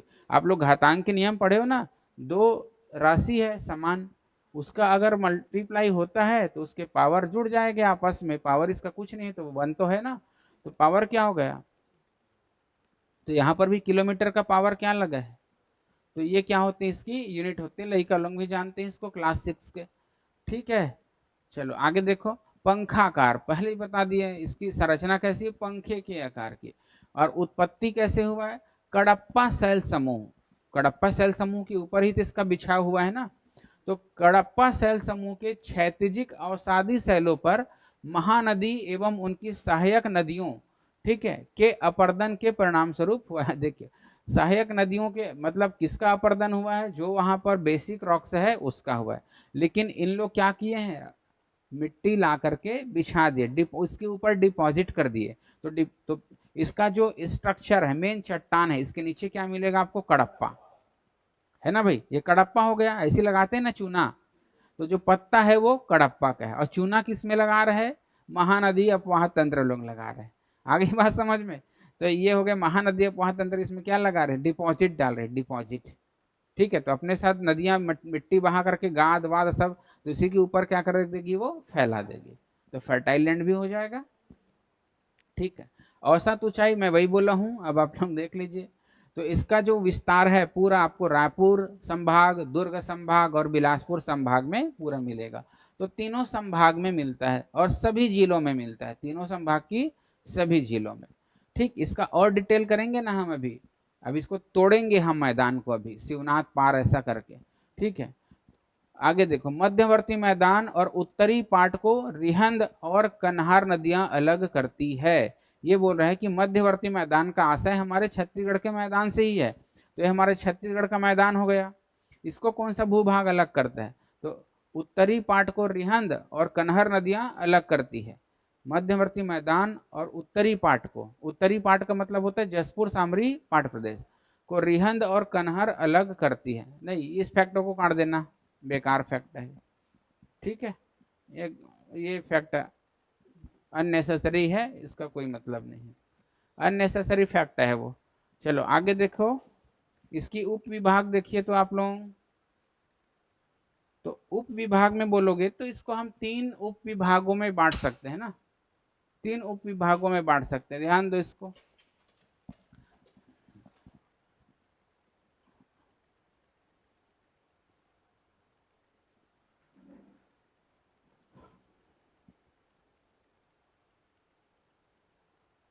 देखो बार बार मैं नक्शा को लाऊं उससे अच्छा जल्दी से बना लिया। ठीक है, लमसम समझ आ रहे हैं ना, इससे एरिया कहाँ पर है ऐसा करके। ठीक, चलो देखो, शिवनाथ, अब इसको तीन उप विभागों में बांट सकते हैं, किसको, महानदी बेसिन को। कौन कौन सा, एक तो देखो, अब यहाँ पर ना इस नक्श हम नए पेज में चलते हैं। देखिए, एक है हमारी सिहामा पर्वत, कौन सी पर्वत, यहां से निकलता है हमारा कौन सा नदी, महानदी, महानदी। ठीक है, ये हो गई। और गोडरी की पहाड़ी गढ़ चिरौली से क्या निकलती है, शिवनाथ नदी, या फिर वही हमारे यहाँ किस में से आता है, पाना बरस से। ठीक है, तो इसके उद्गम को लेकर के डिस्प्यूट है कि नहीं है भाई। तो ये हो गया हमारा शिवनाथ नदी, ये दो स्ट्रक्चर, दो नदियां हमको बना लेना है। इधर से पूरा हमारा क्या लग जाता है ऐसे, मैकल। ठीक, उधर से हमारा पेंड्रा लोरमी का पठार, ये सब चीजें, तो वो उसको मैं रहने देता हूँ, प्लीज अपने ध्यान में रखो। बस ये दो नदी ध्यान में रखोगे, महानदी और शिवनाथ। तो महानदी के उस पार, यहाँ से मैकल तक का पूरा क्या कहलाएगा, शिवनाथ पार का मैदान, शिवनाथ पार का मैदान, क्योंकि ये शिवनाथ के उस पार है। और ये बीच वाला क्या कहलाएगा, शिवनाथ, महानदी शिवनाथ दोआब, बड़ी नदी जो इंपॉर्टेंट है उसको पहले लिखोगे, महानदी शिवनाथ दोआब, दो नदियों के बीच का क्षेत्र दोआब। और ये वाला कहलाता है महानदी पार सकड़ा मैदान, महानदी पार सकरा। तो सकरा बोल रहे हैं तो इसकी विशेषता है कि मैदान जो है ना चौड़ाई लिए हुए नहीं है, बल्कि सकड़ पट्टी में फैला होगा, तो इसको बोल देते हैं महानदी पार सकरा मैदान, महानदी शिवनाथ मैदान और शिवनाथ पार का मैदान। ठीक है, तो कितना उप विभाग हो गए इसके? 3 उप विभाग हो गए। तो सबसे पहले शिवनाथ पार का मैदान, तो शिवनाथ नदी की ये पूर्व में मिलेगा कि पश्चिम में? है ना, पश्चिम में मिलेगा ना। देखो अभी नदी पढ़े नहीं हो, अभी इसके बाद तो नदी पढ़ाएंगे हम, तब और अच्छे समझ आएगा। तो जैसे मान लो ये हमारी शिवनाथ नदी है, तो ये वाला को पार बोल रहा हूँ ना, तो ये पश्चिम हुआ कि नहीं हुआ? तो शिवनाथ नदी के कहाँ पर मिलेगा? पश्चिम। अब हमको एक्चुअल नक्शे में जाना पड़ेगा, तब हम इस मैदान की हम वास्तविक स्थिति बता पाएंगे कि नहीं जी। अगर हम एक्चुअल नक्शे में नहीं जाएंगे तो हमारे लिए बताना बड़ा दिक्कत हो जाएगा कि ये इसका विस्तार कहाँ पर है करके। तो आपको एक नक्शे के थ्रू बताने की कोशिश करते हैं। ठीक है, ये मैं ले लिया नक्शा। अरे यार इसमें क्रॉप का ऑप्शन नहीं देता। चलो ध्यान दो इसको। ठीक, यहाँ से हमारी नदी निकल के आ रही है। ठीक है, ये हमारा ऐसे दुर्ग, और ये किनारे किनारे ऐसे बह रहे हैं, है ना। और ये हमारा, और कहाँ, यहाँ जाके क्या होगा, ये महानदी में मिल जाता है। ये कुछ इस तरह से।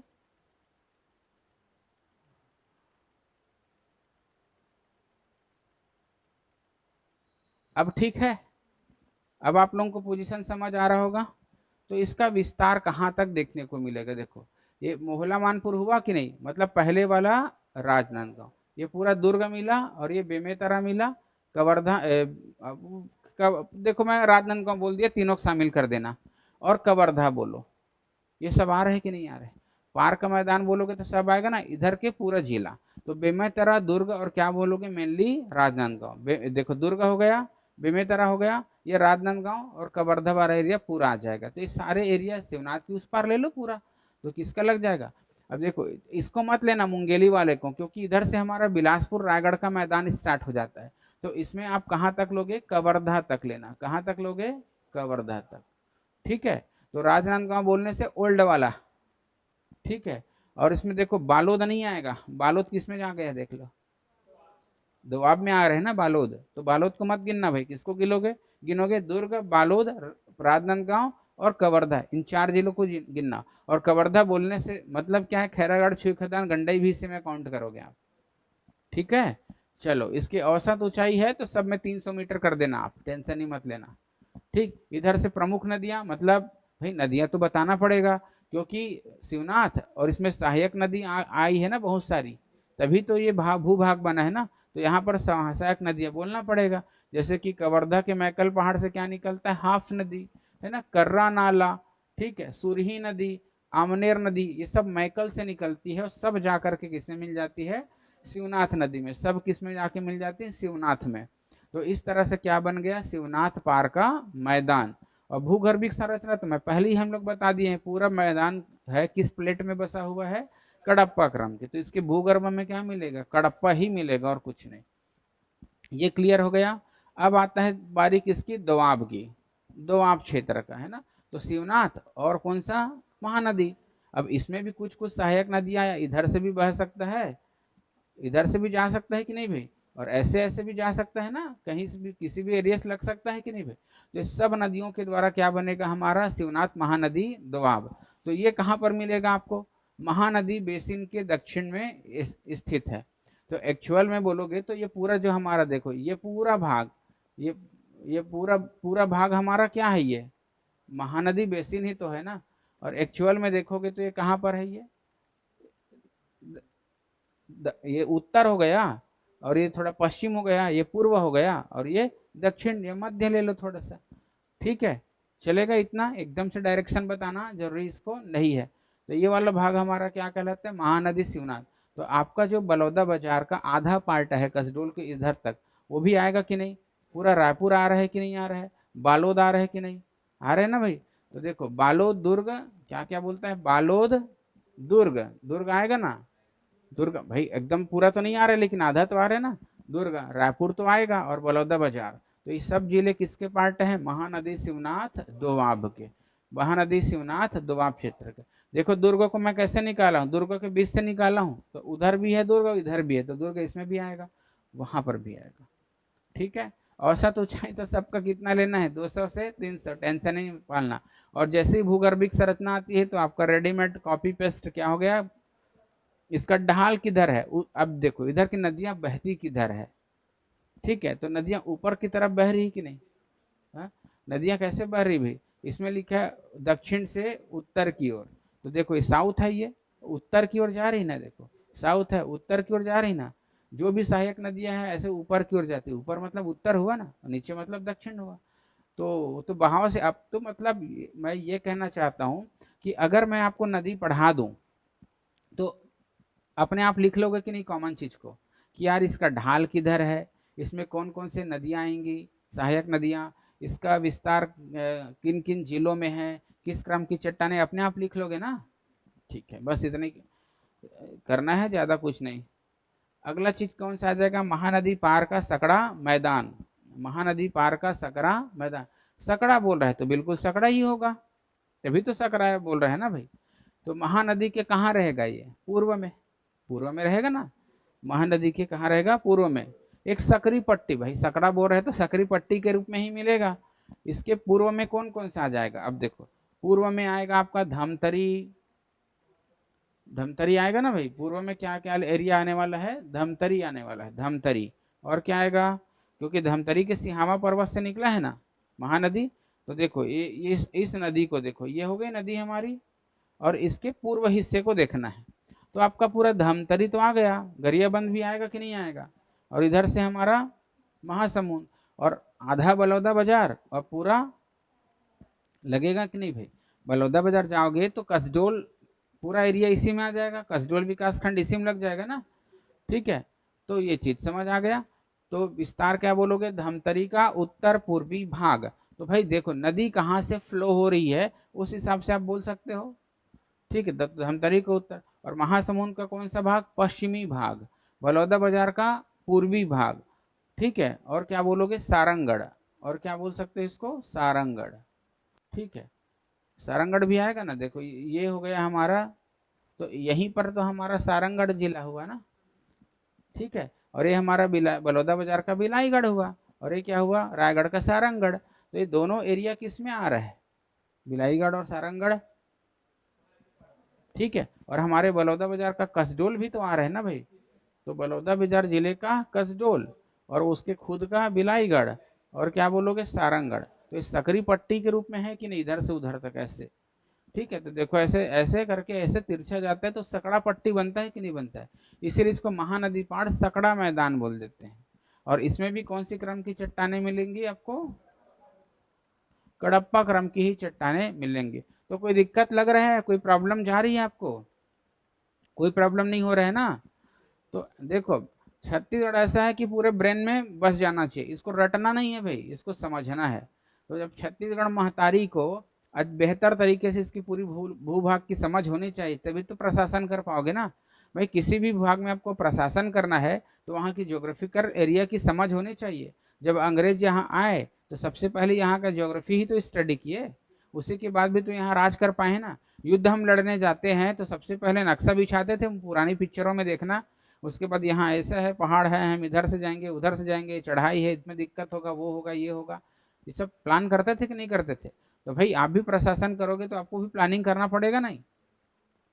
तो भूगोल पढ़ना बड़ा जरूरी है, प्रशासन में भूगोल काम आने वाला है। आप जिस किसी भी जिले में आपकी पोस्टिंग होगी सबसे पहले आपको उसका नक्शा धरा दिया जाएगा, देख समझ तो भैया। तो स्टडी करोगे कि नहीं करोगे, कि कहाँ पर कौन सा गांव है, क्या है, तहसील है, किधर पहाड़ पड़ता है, किधर नदी पड़ता है, सबका स्टडी होना चाहिए ना। प्रशासन करने के लिए जा रहे फंस गए तुम ही, ऐसा थोड़ी बनेगा। तो नॉलेज होना चाहिए कि नहीं, तो आप उस हिसाब से तैयारी में जाओगे ना। तो इसीलिए हम जो इसको ट्रेनिंग का आपका एक पार्ट मानते हैं, ठीक। तीनों चीज, इतना चीज समझ आ गया। थोड़ा इसको डाउन कर रहा हूं मैं, अब तीनों को एक साथ समझना इसमें। ये देखो इसमें पूरा चीज बनाया गया है। ये हो गया कौन सी नदी, महानदी, ये वाला देखो कौन सी नदी है, महानदी, महानदी, ठीक। तो इधर का क्या हो गया, महानदी पार का सकड़ा मैदान, और ये कौन सा हो गया, शिवनाथ महानदी का दोआब, और इधर का एरिया क्या आ गया, शिवनाथ पार का मैदान। तो महानदी बेसिन के 3 उप विभाग हैं, कौन कौन सा हुआ, महानदी शिवनाथ पार का मैदान, महानदी शिवनाथ दोआब, और तो एकदम इसको क्या करना, आप लोग ब्लैंक मैप जो डिस्ट्रिक्ट वाला आता है उसमें जाके प्रैक्टिस करना आप लोग, ठीक है ना भाई। उसमें जाके प्रैक्टिस करना कि एक्चुअल में नदी कहाँ से कहाँ तक बहती है, वहां पर थोड़ा एक्चुअल पोजीशन बनाने की कोशिश करना, जिससे आपको जिला अच्छे से दिखेगा, फिर याद हो जाएगा। केवल मेरे पढ़ाने से नहीं होगा, आपको भी थोड़ा करना पड़ेगा, ठीक। जब नक्शे में कुछ ट्रेस करोगे अच्छे से तो तुमको खुद समझ आ जाएगा कि यार कहाँ कहाँ जा रहे हैं, ठीक है। लेकिन आप लोग वही बोल रहे हो, मैं किया करो काम को, सिर्फ रेडीमेड देखने की आदत मत डालो। वो तो हमारे पास भी नक्शों की कमी है क्या, लेकिन उसके बाद भी हमने हाथ में साथ बना के किया है ना ये काम। आप बताओ ना, आप स्कैन कर लोगे, आपकी आंख में इतनी दम नहीं है, इसलिए प्रैक्टिस करोगे हाथों से, तभी जा करके तुम्हें याद होगा, अदरवाइज याद होने से रहा, मैं पहले बोल देता हूँ। इसलिए आप लोग हाथ से प्रैक्टिस कर लो। आपको बहुत रंगीन रंगारंग एक से चित्र दे तो सकते हैं, लेकिन वो सिर्फ आपको दिखने में अच्छा लगेगा, समझने में अच्छा लगेगा, लेकिन कुल मिला के चित्रों में बनाना तो आपको ही है, ठीक है। अभी क्या है, पीडीएफ रेडी नहीं हुआ है, मतलब वही मैं बोल रहा हूँ, थ्योरी रेडी है लेकिन हमारा फोटोशॉपिंग का काम बचा हुआ है, इसलिए हम उस पीडीएफ के थ्रू नहीं बता रहे हैं आपको। और हमको इतना ज़्यादा कोर्स कराना है ना, इसलिए हम पीडीएफ के थ्रू चल रहे हैं, नहीं तो ऐसे ही पढ़ा देते। तो एक अकेले इंसान को हमको पूरे 20 भाग पढ़ानी है, तो हम विदाउट पीडीएफ करेंगे तो क्लासेस लंबी चलेगी, इसलिए पीडीएफ के थ्रू, ताकि कोई कंटेंट छूटे मत। और कोई रीज़न नहीं है, अदरवाइज तो सब्जेक्ट ऐसे ही है, कोई भी पढ़ा देगा इसको। चलो आज आगे बढ़ो, अब सारी नदियों को देखो। तो कौन सी नदी कौन सा बेसिन पढ़ ली, महानदी बेसिन, जो कि छत्तीसगढ़ का सबसे बड़ा बेसिन या मैदान है। दूसरा आता है हमारा मनियारी अरपा का मैदान, तो इससे साफ शामिल हो गया, मनियारी और अरपा नदी के जो मैदान है उसी की बात कर रहे हैं। तो इसके बीच में आपको पड़ता है मुंगेली और बिलासपुर, ठीक है। और ये कहाँ पर पड़ेगा, महानदी बेसिन का उत्तरी भाग, यही तो होगा ना भाई। अब देखो, कंप्लीट को हम महानदी बेसिन बोल रहे हैं ना, हम कंप्लीट को क्या बोल रहे हैं, महानदी बेसिन। तो इसके उत्तर में पड़ रहे हैं, इसलिए इसको क्या बोल रहे हैं, महानदी बेसिन के कंप्लीट, मतलब शिवनाथ पार, महानदी शिवनाथ दोआब, और ये तीनों को मिला के महानदी। तो महानदी के उत्तर में पड़ा ना भाई, तो महानदी बेसिन के किधर स्थित है, उत्तर में। अब मुंगेली बोलता हूँ, मनियारी नदी कहाँ से निकलती है, सिंहावल पर्वत से। तो मुंगेली से निकलता है ना ऐसे, और इधर बॉर्डर बनाते हुए बहता है, ठीक है। इधर से कौन सा आ गया, अरपा नदी, कौन सी नदी, अरपा, जो कि गौरेला पेंड्रा मरवाही से बिलासपुर में। तो ये जो बीच का एरिया है मुंगेली और बिलासपुर ही तो पड़ता है ना। तो इसमें आपको क्या मिलेगा, मनियारी अरपा नदी का मैदान। और बहुत ज़्यादा इसमें कुछ आपको कहने की जरूरत नहीं है, लोकेशन बस जान जाओ, हो गया, ठीक है। बाकी सबका कोई मतलब नहीं। अरपा हसदो का मैदान, अगले में क्या लिखा है, अरपा हसदो। तो सीधी सी बात, ठीक है। देखो यहाँ से क्या था हमारा, मनियारी और अरपा, और यहाँ से क्या गया, अरपा और हसदो, अरपा और हसदो। तो यहाँ पर हमारा क्या लग जाता है, बिलासपुर, ठीक है।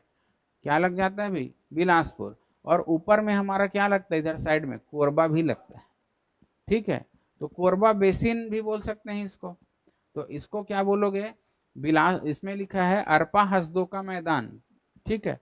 तो यहाँ पर कोरबा भी पड़ेगा ना ऊपर में, लेकिन अरपा की जब बात करते हो तो कहाँ, गौरेला पेंड्रा मरवाही से लेकर के हमारे बिलासपुर जिले में। और हसदो नदी की बात करते हो तो कहाँ से, कोरिया से, मनेन्द्रगढ़ होते हुए, कोरबा से होते हुए जांजगीर चांपा जिला में उतर के महानदी में ये मिल जाएगा। तो इसका मुख्य विस्तार आपको मिलेगा तो कहाँ पर मिलेगा, बिलासपुर में मिलेगा, और साथ ही साथ कोरबा। तो कोरबा में जो है ना हसदो नदी का मैदान, उसको अलग से हम कोरबा बेसिन भी बोल देते हैं। क्या बेसिन बोल देते हैं उसको, कोरबा। तो वो हसदो और उसकी सहायक नदियों के द्वारा बनी है कोरबा बेसिन। तो अगर हम अरपा और हसदो बेसिन बोले तो आपको कोरबा को भी शामिल करना पड़ेगा, और कोरबा बेसिन बोले तो सिर्फ कोरबा नदी में, ठीक है। देखो इसका बहुत प्रकार से विभाजन किया है, कंफ्यूजन मत होना। बिलासपुर रायगढ़ का मैदान, ठीक है। तो पूरा मनियारी से लेकर के मांड नदी तक जाने वाला है, ठीक है भाई। कहाँ से जाएगा, मांड नदी तक, पूरा वहां तक का विस्तार क्या, केलो नदी तक जाएगा। यहाँ तक के विस्तार को आप क्या बोलोगे, बिलासपुर रायगढ़ का मैदान। तो बिलासपुर अभी वाला बिलासपुर नहीं, अब तो मुंगेली भी बन गया ना, तो उसको भी लेना पड़ेगा।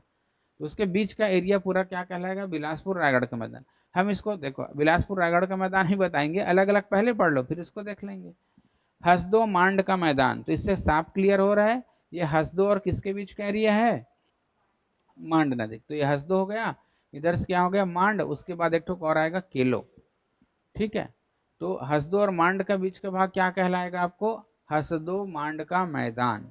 ठीक, तो इसका विस्तार कहाँ मिलेगा, कोरबा में तो मिलेगा ही, रायगढ़ में भी मिलेगा, जांजगीर चांपा और शक्ति में मिलेगा। अभी हम आपको वास्तविक नक्शा में नदियों को बना के दिखा देंगे, है ना, आप लोग फिर सब बताना, ये सब सेकेंडरी है। उसके बाद आता है मांड केलो का मैदान, क्या बोलोगे, मांड और केलो का मैदान। तो ये वाला जो भाग है केवल और केवल कहाँ मिलेगा आपको, रायगढ़ में। बाकी जो लिखा है वो सेकेंडरी है, उसका कोई विशेष मतलब नहीं है। ठीक, मैं इसका चित्र दिखाऊं, देखो आप,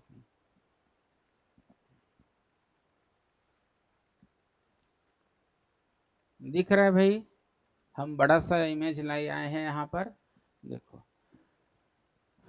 कौन सी नदी है ये, मनियारी। ये कौन सी नदी है, मनियारी। किस नदी में जाके मिलती है ये, शिवनाथ नदी में। कौन सी नदी में जाके मिलती है, शिवनाथ। तो यहाँ पर से हमारा शिवनाथ आएगा ना, इधर से हमारा कौन सी नदी आएगा, शिवनाथ नदी, है ना। तो शिवनाथ नदी में जाके मिल गई कौन सी नदी, मनियारी। और ये हो गया हमारा कौन सा नदी, अरपा। तो इसके बीच वाला क्या कहलाया, मनियारी अरपा का मैदान। तो देखो भाई ये कौन सा एरिया हो गया, मुंगेली, और ये कौन सा हो गया, बिलासपुर। और बिलासपुर को बिल्कुल बीचों बीच चीरता है कौन, अरपा नदी। अब हमने कहा कि अरपा और, ठीक है, मनियारी है, अरपा और हसदो का मैदान। तो अरपा और हसदो के बीच में कौन सा एरिया जा रहा है, देखिए आप लोग, बिलासपुर खुद जा रहे हैं ना, और इसके बाद आपका ये वाला जांजगीर चांपा, ये वाला कोरबा। हो गया, चित्र समझ आ रहा है। अब इसको बोल रहे हैं हम हसदो मांड का मैदान। हसदो मांड का जैसे ही मैदान बोलते हो तो रायगढ़ लग जाता है, कोरबा लग जाता है, जांजगीर चांपा और शक्ति भी लग गया, लगा ना भाई। और उसके बाद मांड और किसका बोल रहे हैं, केलो, लुडेक पहाड़ी से निकलता है ना, तो ये कंप्लीटली रायगढ़ में हुआ, कंप्लीटली। तो नक्शे में देखो आपको जगह याद नहीं करना पड़ता, ऐसे याद हो जाता है, और आपको यही याद करना है। अब जब हम बोलेंगे बिलासपुर रायगढ़ का मैदान, तो पूरा यहाँ से लेकर के कहाँ तक बोलोगे, ये पूरा एरिया हमारा क्या हो जाएगा, बिलासपुर रायगढ़ का मैदान। ठीक है, बिलासपुर रायगढ़ के मैदान में पूरा चीज आ जाएगा। ठीक है, और जैसे ही मैं कोरबा बेसिन बोलता हूँ तो केवल और केवल किसका पार्ट लोगे आप लोग, कोरबा का। केवल और केवल किसका बोलोगे, कोरबा का। ठीक है, और बिलासपुर रायगढ़ का मैदान बोलूँ तो मनियारी से पूरा कहाँ तक जाओगे, केलो तक। ये पूरा का पूरा क्या कहलाएगा, बिलासपुर रायगढ़ का मैदान। ध्यान में रहेगा कि नहीं। आप इनको चिल्हर चिल्हर मैदान ना बोल के क्या बोल सकते हो, कंप्लीट में बिलासपुर रायगढ़ का मैदान। तो हमको इसको ना एक्चुअल में हम आपको पीडीएफ में सुधार के दे भी देंगे, है ना। बिलासपुर क्या लिख देंगे, रायगढ़ का मैदान। और बिलासपुर रायगढ़ मैदान लिख करके ना इसके उप विभाग आप लोग बांट देना बढ़िया से, तो और एकदम क्लियरिटी आ जाएगा कि नहीं आ जाएगा। जैसे पहला क्या लिख देना, मनियारी अरपा का मैदान, दूसरा अरपा हसदो, तीसरा हसदो मांड का मैदान, और चौथा क्या लिख दोगे, मांड केलो। तो आपको फिर कंफ्यूजन का कोई नामो निशान नहीं रहेगा, हाँ यार ठीक है इसी का पार्ट है करके। ठीक है, और जब कोरबा बेसिन बोलोगे तो इससे थोड़ा अलग करना उसको, कोरबा बेसिन को क्या बोलोगे, अलग से पढ़ोगे। तो कोरबा बेसिन इसका पार्ट नहीं आएगा, वो अलग ही पार्ट है। और कोरबा देखना ऊपर में अलग से लटका हुआ है, ठीक है ना भाई।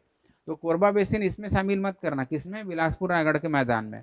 तो उस हिसाब से इसका डिवीजन करोगे, उप विभाग बांटोगे, तो एक बोल देना कोरबा बेसिन और दूसरा बोल देना बिलासपुर रायगढ़ का मैदान, बस दो भाग में बांट दो उसको। और यहाँ पर हम आपकी सुविधा के लिए, समझाने के लिए इसको कितने भागों में बांटे हैं, चार भागों में। तो बिलासपुर रायगढ़ के मैदान को कितने भागों में बांटा जा सकता है, चार। कौन कौन सा, समझ आ गए ना, फिर से बोल दो फिर भी, मनियारी अरपा, उसके बाद अरपा हसदो, उसके बाद फिर हसदो मांड, और मांड और केलो। अब कोई डाउट है क्या किसी को, नहीं है ना किसी तरह का कोई डाउट। चलो, इन सब के अलावा हमारे छत्तीसगढ़ में बहुत सारे क्या मिलते हैं आपको, बेसिन। बेसिन मिलता है, बेसिन का मतलब अब बार बार समझाने की मुझे जरूरत तो नहीं पड़नी चाहिए। तो देखो यहाँ पर क्या आ रहा है हमारा, कन्हर बेसिन। क्या बेसिन आ रहा है, कन्हर बेसिन। तो कन्हर बेसिन है तो सीधी सी बात यार, कन्हर और उसकी सहायक सहायक नदियों के द्वारा बहाकर लाई गई मिट्टियों से बना है। तो ये क्या हो गया, कन्हर बेसिन, कन्हर बेसिन। उसके ठीक बाजू में देख रहे हो तो कौन सा बेसिन मिल रहा है आपको, देखो यहाँ से रिहंद बेसिन, क्या basin, Rihand basin, Rihand basin, यहाँ पर कौन सी बेसिन है, रिहंद, तो रिहंद नदी से बना है। इसके बीच में आप देख रहे हो ये वाला एरिया पूरा, तो कौन सा बेसिन है, सरगुजा, तो ये कौन सी बेसिन हुई, सरगुजा, तो ये भी किससे है, रिहंद और उसकी सहायक नदियों से ही बना है। लेकिन इसका ज्यादा विस्तार आपको सूरजपुर में देखने को मिलेगा। पहले सूरजपुर भी तो सरगुजा का पार्ट था ना भाई, तो उस हिसाब से इसका नाम पड़ा है सरगुजा। ऊपर में बोलोगे तो एक ही जिला था सरगुजा, 1948 में कौन सा जिला था, सरगुजा। उसके बाद से टूट टूट के बना है ना, पहले कहाँ था, 98 में कोरिया और जसपुर बना, उसके बाद फिर सूरजपुर बलरामपुर बना, बना कि नहीं बना, और अभी इसमें क्या बन गया आपका, मनेन्द्रगढ़ बन गया। तो एक्चुअल में बोलोगे तो क्या है वो, सरगुजा ही है, हुआ कि नहीं हुआ, तो इसका नाम क्या है, सरगुजा बेसिन। लेकिन ज्यादा विस्तार आपको कहाँ देखने को मिलेगा, सूरजपुर में। अब उसके बाद क्या गया, बीएसपी का मैदान। देखिए यहाँ पर दो चीज है, बिलासपुर का मैदान और रायगढ़ का मैदान। बिलासपुर रायगढ़ का मैदान एक साथ बोलो, या बिलासपुर का मैदान रायगढ़ का मैदान एक साथ बोलो, ठीक है। तो ये देखो बिलासपुर का मैदान, तो यहाँ पर आ जाता है हमारा हसदो नदी, कौन सी नदी, तो हसदो नदी के पश्चिम और हसदो नदी के पूर्व, ठीक है। यही चीज इसको दो भागों में बांटती है, बिलासपुर के मैदान हसदो नदी के पश्चिम, हसदो नदी का पूर्व, रायगढ़ का मैदान। हर एंगल से तुमको बढ़ा दिया ताकि कंफ्यूजन का कोई नामो निशान न रहेगा, क्योंकि आप देखोगे तो कई प्रकार से इसको पुस्तकों में या परीक्षा में पूछा जा सकता है कि नहीं। तो बिलासपुर का मैदान करके भी पूछ सकते हैं, रायगढ़ का मैदान करके भी पूछ सकते हैं। तो इसका किसको कुछ तो होना चाहिए विभाजक का काम करे, तो विभाजन का काम कौन कर रहा है, हसदो नदी, ठीक है। कोई डाउट अब, तो हसदो नदी ही बिलासपुर के मैदान को रायगढ़ के मैदान से अलग करती है। और कंप्लीट बोल दिए तो बिलासपुर रायगढ़ का मैदान, कोई कंफ्यूजन रहा, सबको कंप्लीट बोलना है बिलासपुर रायगढ़। तो फिर बोलो अब, मनियारी अरपा, अरपा हसदो, देखो क्या बोले, मनियारी अरपा और अरपा हसदो, ये दोनों बिलासपुर के मैदान का पार्ट हुआ कि नहीं हुआ, है ना। और उसके बाद फिर क्या बोलोगे, हसदो से मांड और मांड से केलो, ये दोनों रायगढ़ का मैदान का हिस्सा हुआ कि नहीं हुआ। अब कोई दिक्कत, कई प्रकार से पूछा जा सकता है, कई प्रकार से हमको समझना है, समझ आ गया। विभाजक का काम कौन कर रहा है, हसदो नदी या हसदेव नदी, जो भी बोलो। अब तो क्लियर है ना, ठीक है। चलो आगे चलते हैं। और अब आता है हमारा कोटरी बेसिन। एक कौन सी बेसिन मिलेगी हमको, कोटरी बेसिन, या इसी को हम कांकेर बेसिन बोल देते हैं, कोटरी या कांकेर बेसिन। तो यहाँ से हमारा मोहला मानपुर से एक नदी निकलती है, कौन सी नदी जी, कोटरी या परलकोट। तो इसी नदियों से कांकेर में क्या बनेगा, हमारा बेसिन बनता है, उसको हम क्या बोलते हैं, कांकेर बेसिन या फिर कोटरी बेसिन कहते हैं ना। तो इसका एक्चुअल विस्तार हल्का सा देखो, मोहला में गया है, गया ना भाई, और कहाँ है ये, कांकेर में विस्तार है। तो समझ आ गया किससे बना है, कांकेर या कोटरी से। तो क्या बोलोगे, मोहला का दक्षिणी भाग और कांकेर का पश्चिमी हिस्सा। तो क्या बना हमारा, कोटरी या कांकेर का बेसिन। और एक होता है बस्तर का मैदान, और बस्तर का मैदान का विस्तार देखते हो तो बीजापुर से लेकर के आपका सुकमा तक का, दंतेवाड़ा नहीं आएगा ना, कहाँ तक बोलोगे, सुकमा, ठीक। इसको क्रॉस कर देना, इन दोनों जगहों में आपको क्या बोलोगे, बस्तर का मैदान बोलोगे, बस्तर का क्या बोलोगे, मैदान, ठीक है। अब बस्तर के मैदान को गोदावरी सबरी का मैदान भी कहते हैं, ये भी है। तो भाई ये मैदान किससे बना है, ठीक है। यहाँ से आपकी गोदावरी नदी बहती है कि नहीं बहती, यहाँ गोदावरी बोलता हूँ, सबरी नदी, और यहाँ से आपकी गोदावरी नदी बहती है कि नहीं। और इसी की सहायक नदियाँ, चाहे तुम इंद्रावती बोलो, चाहे तुम शंखनी डंकनी बोलो, चाहे तुम तालपेरू बोलो, चाहे चिंतावागू बोलिए, या फिर मालिंगर बोलो, या कुछ भी बोलो, सब तो उसी का पार्ट है। तो सबरी और गोदावरी, सबरी और क्या बोल सकते हो, गोदावरी। आप इंद्रावती बेसिन मत बोलना भाई, आप गोदावरी सबरी बेसिन बोलना है। इंद्रावती बेसिन बोले तो आपको यहाँ जाना पड़ेगा, क्योंकि आपकी नदी ऐसी जाती है ना भाई, ये कुछ इस तरह से इंद्रावती नदी ऐसे बहती है ना। तो इंद्रावती ऐसे बह रही, तो जो जो हमारी जब बात करोगे इंद्रावती बेसिन को, तो ये वाला एरिया आ जाएगा जो बस्तर में है, ये इंद्रावती बेसिन हुआ। लेकिन ये वाला कौन सा हुआ आपका, गोदावरी सबरी का मैदान, और इसी को हम क्या बोलते हैं, बस्तर का मैदान। इसी को हम क्या बोलते हैं, बस्तर का मैदान। कोई डाउट रहेगा अब? ठीक, तो इसको इंद्रावती बेसिन भूल से नहीं कहना है। इंद्रावती बेसिन किसको बोलोगे? ठीक है, बस्तर के पठार में जो ये बस इंद्रावती नदी के द्वारा जो बनेगा उसको बोलोगे। और यहाँ से कौन कौन सी नदी आती है बताओ? यहाँ बस्तर में कौन सा आएगा, सिर्फ दो नदी आएगा ना, नारंगी और बोर्डिंग। दो ही नदी बस आएगा भाई, ये दोनों नदी है और एक इंद्रावती। तो इससे बनेगा आपका इंद्रावती बेसिन। क्लियर हुआ? कंफ्यूजन थोड़ी रहेगा। ठीक है, घर में जाके और देख लेना अच्छे से। अब आ गया हमारा, फिर उसी उसी को बार बार लिखेंगे। चलो, बिलासपुर रायगढ़ का मैदान, तो ये बता दिए ना, अरपा हसदो बेसिन और हसदो मांड बेसिन। ठीक है, हसदो मांड बेसिन, अरपा हसदो और हसदो मांड, मेन मेन दो दो नदी को लेकर के बना दिए। कोटरी महानदी का मैदान, ये भी सीख गए हो कहाँ है। ठीक है, बस्तर का मैदान, या इसी को हम गोदावरी सबरी का मैदान, ये भी हमने सीख लिया। मेन लोकेशन देखो, और उसके बाद बेसिन संरचना आती है, तो रिहंद बेसिन कहाँ पर है वो समझ आ गया है ना। सूरजपुर के उत्तर में आएगा कि नहीं आएगा, या छत्तीसगढ़ के सबसे उत्तर में आएगा। ठीक है, सूरजपुर और बलरामपुर का वाड्रफ नगर तहसील लग जाता है, और वाड्रफ नगर तहसील के इधर लग जाएगा आपका कन्हार बेसिन। ठीक है, तो ये कहाँ पर मिल जाएगा आपको, रामानुजगंज तहसील में। बलरामपुर जिले के कौन से, बलरामपुर रामानुजगंज ऐसा बोलते हो ना, तो रामानुजगंज तहसील में मिलेगा। और ये आपको कहाँ मिल रहा है, सूरजपुर और वाड्रफ, सूरजपुर जिला और वाड्रफ नगर तहसील में। ठीक है, तो ये सब तो तुम लोग सीख गए हो, इसमें ज़्यादा टाइम पास करने का मतलब नहीं। और सरगुजा बेसिन बोलते हैं, तो ये हमारा सरगुजा और सूरजपुर। मेन लोकेशन को देखिए, ये दुनिया भर का जो लिखा है उससे हमको मतलब नहीं। हसदो रामपुर बेसिन बोले तो फिर बोलो तो हसदो रामपुर बेसिन। ठीक है, तो ये कहाँ पर लग जाएगा, ऐसे हमारा एमसीबी है, इधर कोरिया है कि नहीं है, अब इधर से हमारा कोरबा है। तो यहीं पर हमारा क्या मिला आपको, ये वाला एरिया हसदो रामपुर बेसिन। तो देखो, एमसीबी कोरिया का दक्षिणी भाग और कोरबा का उत्तरी भाग। ठीक है, तो क्या लिखा है, एमसीबी लिखा है ना, जीपीएम लिखा है थोड़ा सा, और कटघोरा। तो यहाँ पर जीपीएम भी ले सकते हो। तो आपका मुख्य रूप से बोलोगे तो क्या क्या आएगा आपका, ठीक है, कोरिया बोलोगे, उसमें नहीं लिखा है, कोरिया बोलोगे, कोरिया का दक्षिणी भाग, मनेन्द्रगढ़ चिरमिरी का दक्षिणी भाग और कोरबा का उत्तरी भाग। थोड़ा सा गोरेला पेंड्रा मरवाही बोल सकते हो, लेकिन जरूरत नहीं है आपको, किसको बोलना है बल्कि कोरबा को। ठीक है, तो ये हो गया Hasdeo Rampur basin, Hasdeo Rampur basin.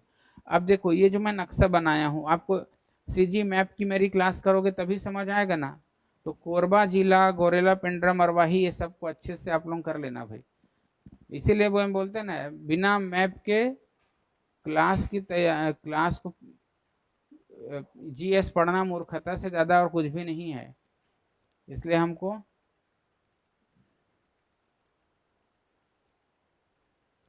Map की क्लास पहले हो जानी चाहिए। मैप की क्लास हम करा दिए हैं, उसको आप लोग देख लेना।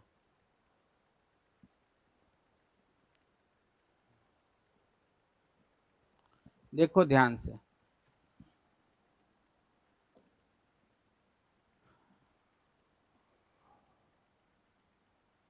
ये हसदो नदी हो गया ना, इसका जो विस्तार है ये इसका विस्तार है,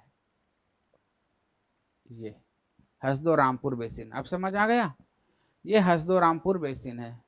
जूम करके देख लो तुम लोग अपने आँख को, तो कहाँ पड़ा ये, जूम कर लिए ना भाई। अरे ये जूम हो गया, इसको करना है।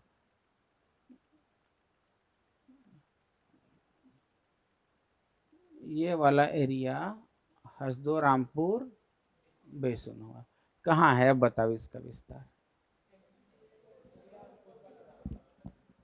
क्लियर? ठीक, अब हटा दूं इसको, इसका साइज अच्छा लग रहा है।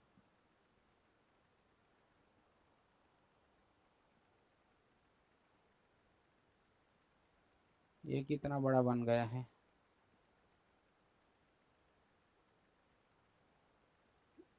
अब कौन सा आ गए हम, सरगुजा बेसिन पे।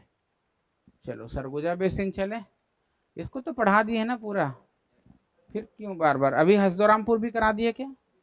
अच्छा, ये बहुत बड़ा हो गया तो ऐसा लग रहा है कि, तो कोरबा बेसिन से समझ आ गया कहाँ पर मिलेगा आपको, ये कोरबा में। ठीक है, पेंड्रा के पठार और छुरी उदयपुर की पहाड़ियों के मध्य, ऐसा कुछ लोकेशन बता सकते हो। तो देखो ये क्या हो गया हमारा, हसदो रामपुर बेसिन, ये भी गलत दिखा रहा है। और ये कौन सा हुआ, कोरबा बेसिन, ये हो गया सरगुजा बेसिन, और ये हो गया रायगढ़ बेसिन। तो जब पर्टिकुलर नाम आ जाता है ना, जैसे कोरबा, तो ये कोरबा जिले में ही मिलेगा। रायगढ़ बोले तो कहाँ मिला, रायगढ़। सरगुजा बेसिन बोले तो सरगुजा, लेकिन अब दूसरा जिला बन गया है। और हसदो रामपुर बोले तो हसदो से लेकर के रामपुर तक का इसका विस्तार है। तो इसमें 3 जगह का नाम लोगे, कौन कौन सा है?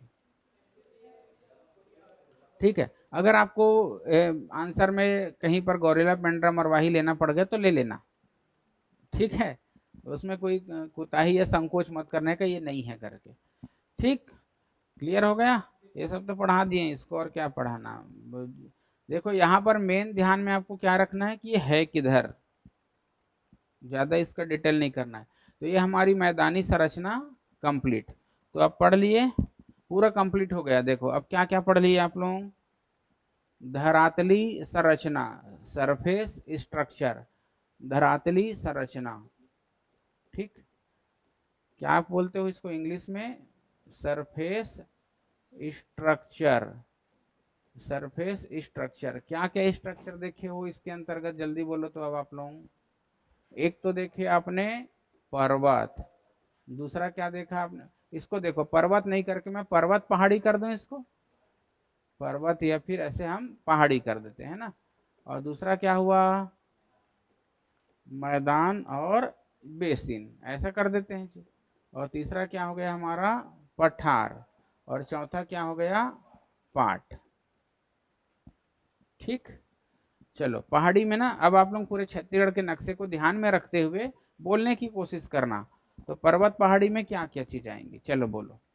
हाँ, एक तो आएगा हमारा चांग बखार, देवगढ़ की पहाड़ी, सभी को बोलना जरूरी नहीं है, मुख्य मुख्य बोल दोगे तो चलेगा। हाँ बोलो, ठीक है मैं लिख लेता हूँ, आप जो बोलोगे वही लिखूंगा। रामगढ़, तीसरा क्या बोल दिया आपने, कैमूर, कोई दिक्कत यहाँ तक आपको? ठीक है, बिल्कुल। मैकल और अबूझ माड़, बहुत सही बोल रहे हो। अबूझ माड़ और बैला टीला। बाकी पहाड़ों की कमी है क्या? बाकी तो आप बोल सकते हो सिहामा पर्वत, नरियर पानी, शिशुपाल गढ़, छाता पहाड़, सीता लेखनी पहाड़, मधेश्वर पहाड़, है ना। छुरी उदयपुर, हाँ इसको लिखो, बल्कि इसमें, इसमें क्या किसको लिख लोगे, छुरी उदयपुर को लिख लो जी, अच्छी बड़ी विशेषता है, छुरी उदयपुर की पहाड़ी।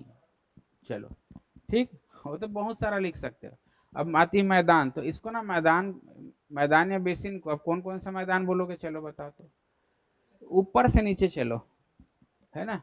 सुहागपुर बेसिन को छूट गया था, चलो फिर भी मैं यहाँ लिख देता हूँ, सुहागपुर। दूसरा रिहंद, तीसरा कन्हार, चौथा सरगुजा। ठीक है, उसके बाद फिर इसको ना, अब ना इतना सारा हमारे पास स्पेस भी नहीं है, मैं लिख देता हूँ कोरबा बेसिन और बिलासपुर रायगढ़ का मैदान, और खत्म कर देता हूँ। ठीक है, अब समझ तो बन गई है ना तुम्हारी, क्या बोलोगे, कोरबा बेसिन, कोरबा बेसिन, और क्या बोल दे इधर, बिलासपुर रायगढ़ का मैदान, क्योंकि बहुत सारा हो जाएगा ना, बिलासपुर रायगढ़ का मैदान। नीचे आते हो तो क्या मिल जाता है ना, महानदी का, महानदी बेसिन बोलते हो कि नहीं, और इस महानदी बेसिन में भी 3 भाग। ठीक, शिवनाथ पार, एक को क्या बोलोगे, शिवनाथ पार, एक को क्या बोलोगे, महान, दो आप बस लिख दूंगा चलेगा, दो आब और महानदी पार। आपको नक्शा जब जिसका नाम ले रहे हैं तो आपको चित्र में वो जगह दिख पा रही है, दिखना चाहिए। ठीक है, और 8वां कोटरी, कोटरी बस लिख दूं। 9th बोल सकते हो आप लोग बस्तर का मैदान। और बहुत सारा है भाई, इंद्रावती बेसिन बोल सकते हो कि नहीं, लेकिन वो बस्तर के पठार का पार्ट हुआ। किसके पार्ट हुआ? बस्तर के पठार का। अब बोलना है तो इसमें बोल भी सकते हो, उसमें कोई मनाही तो है ही नहीं आपको। ठीक, चलो मेन मेन चीज दिख गया ना। चलो फिर से आ जाओ, पठार की बात करेंगे तो पेंड्रा लोरमी। पेंड्रा लोरमी, देखो हम पूर्वी बघेलखंड का पठार बोलते हैं, लेकिन उस पूर्वी बघेलखंड के पठार में तुम्हारा खुद चांग बखार देवगढ़ की पहाड़ी को अलग से पढ़ लिए। तो यहाँ पर धरातली बोलेंगे ना तो उसका संबंध पठार से है ऐसा मत करना। इसका मतलब मेन सरफेस को ही लेना है। जैसे मैं बोला ना, यहाँ पर इंद्रावती बेसिन को बिल्कुल गिनो अभी, क्योंकि आप लोग भौगोलिक विभाजन नहीं पढ़ रहे हो, सरफेस स्ट्रक्चर पढ़ रहे हो। तो सरफेस स्ट्रक्चर में ये नहीं सोचना है कि वो किस प्राकृतिक भूभाग का या फिजिकल डिवीजन का पार्ट है, बस हमको सरफेस से मतलब है। तो उसमें बिल्कुल गिन सकते हो। अब देखो भाई, आपको समझाना है हमको कॉन्सेप्ट। अब जैसे गणित पढ़ाते हैं हम आपको, है ना, तो जैसे कि यहाँ पर 3x-4y प्लस 6x-3y, इसका मल्टीप्लीकेशन सिखाना है ना। या कुछ भी हो, जैसे इसी को 2 बार ले लेता हूं मैं, 3x-4y हो, कुछ भी हो, तो मैं तो आपको यही सिखाता हूँ ना, a+b² = 2। ठीक है, तो एक जन बहुत बड़ा गणितज्ञ आया था, इसका नहीं बोल दिया था भाई। तो यहाँ पर हो गया ये a² + b² + 2ab। ये एक्स्ट्रा 2ab कहाँ से आया? ठीक है, तो कहीं से नहीं आया है भाई, यहीं से आया है। ठीक है, तो ये a² + b² + 2ab, लेकिन ये भी तो कहीं से आया होगा। हमने a+b, इसका मतलब क्या हुआ? a+b, ये हुआ ना। और इसके बाद मैं कुछ थोड़ी कर रहा हूँ, इसका इसमें मल्टीप्लाई, इसका इसमें मल्टीप्लाई, फिर इसका इसमें, फिर इसका इसमें, सबको जोड़ दूंगा तो यही आने वाला है, कोई एक्स्ट्रा नहीं आता। ठीक है ना, यही है ना भाई। अब बताओ, इसका मैं एक एग्जाम्पल लूं या 4 एग्जाम्पल लूं? मतलब तो एक ही है। वैसे मैंने यहाँ पर इतने सारे एग्जाम्पल ले लिए, अब 3-4 छूट गए तो आप इसी में काउंट कर लोगे कि नहीं कर लोगे? तो मेन चीज है अंडरस्टैंडिंग विकसित करना, ना कि सब कचरा को बताते रहना। वो तो आपकी समझ बन गई ना भाई, कि सरफेस स्ट्रक्चर में ये चीज आती है। अब जो छोटी होगी तो ये मत सोचना कि वो छोड़े हैं हम लोग, आपको समझ दे दिए, अब अपना समझ लेना इससे। ठीक है, तो मेन हमारा यहाँ पर क्या देना था? कॉन्सेप्ट। बाकी तो इजी है। तो पेंड्रा लोरमी का क्या बोलोगे? पठार। चलो और बोलो। बिल्कुल, पत्थल गांव ले लूंगा। और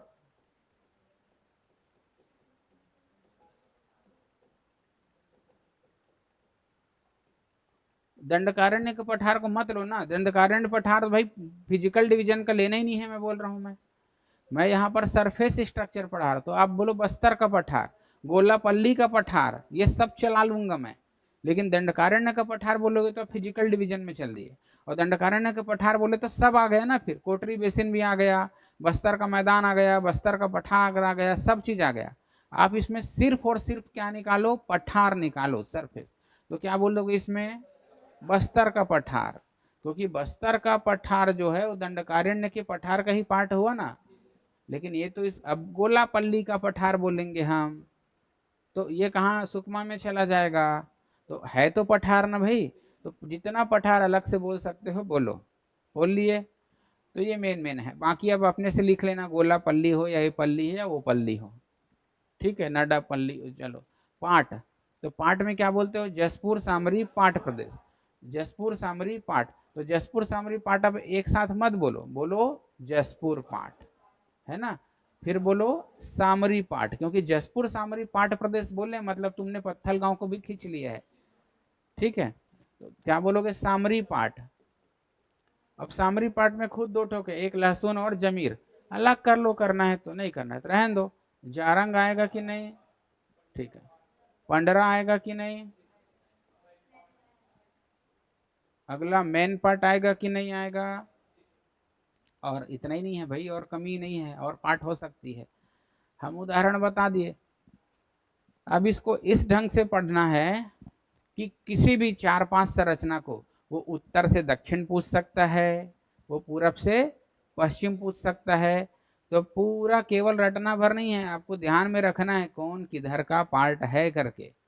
और उसको पूछ सकता है या उत्तर से दक्षिण जमाओ या पूर्व से पश्चिम जमाओ, इसके अलावा कुछ नहीं पूछेगा। यही तो पूछेगा ना। तो मैं एक क्वेश्चन बोलता हूँ, आप लोग उसको जमाओगे।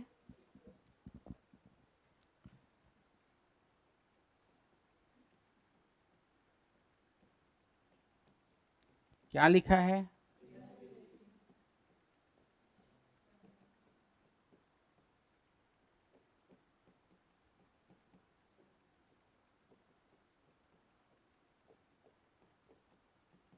और ये हुआ सोहागपुर बेसिन। चलो इसको ना आप लोग पूर्व से पश्चिम के क्रम में जमाओ। कैसे जमाओगे? पूर्व से पश्चिम, जल्दी जमाओ। तो सबसे पहले मैं यहाँ लिख देता हूँ, 1 2 3 और ये 4। चलो जमाओ। पहले सबसे पहले क्या आएगा पूर्व से पश्चिम में? तो 2 आएगा ना पहले। ठीक है, उसके बाद फिर, हाँ उसके बाद फिर सरगुजा, उसके बाद फिर सीख गए। अब तुम लोग ना उत्तर से दक्षिण जमाना। क्या क्या जमाओगे? उत्तर से दक्षिण जमाना। छत्तीसगढ़ की इन भौगोलिक संरचनाओं को कैसे जमाओ? तो उसके लिए मैं यहाँ पर ले लेता हूँ, ठीक है।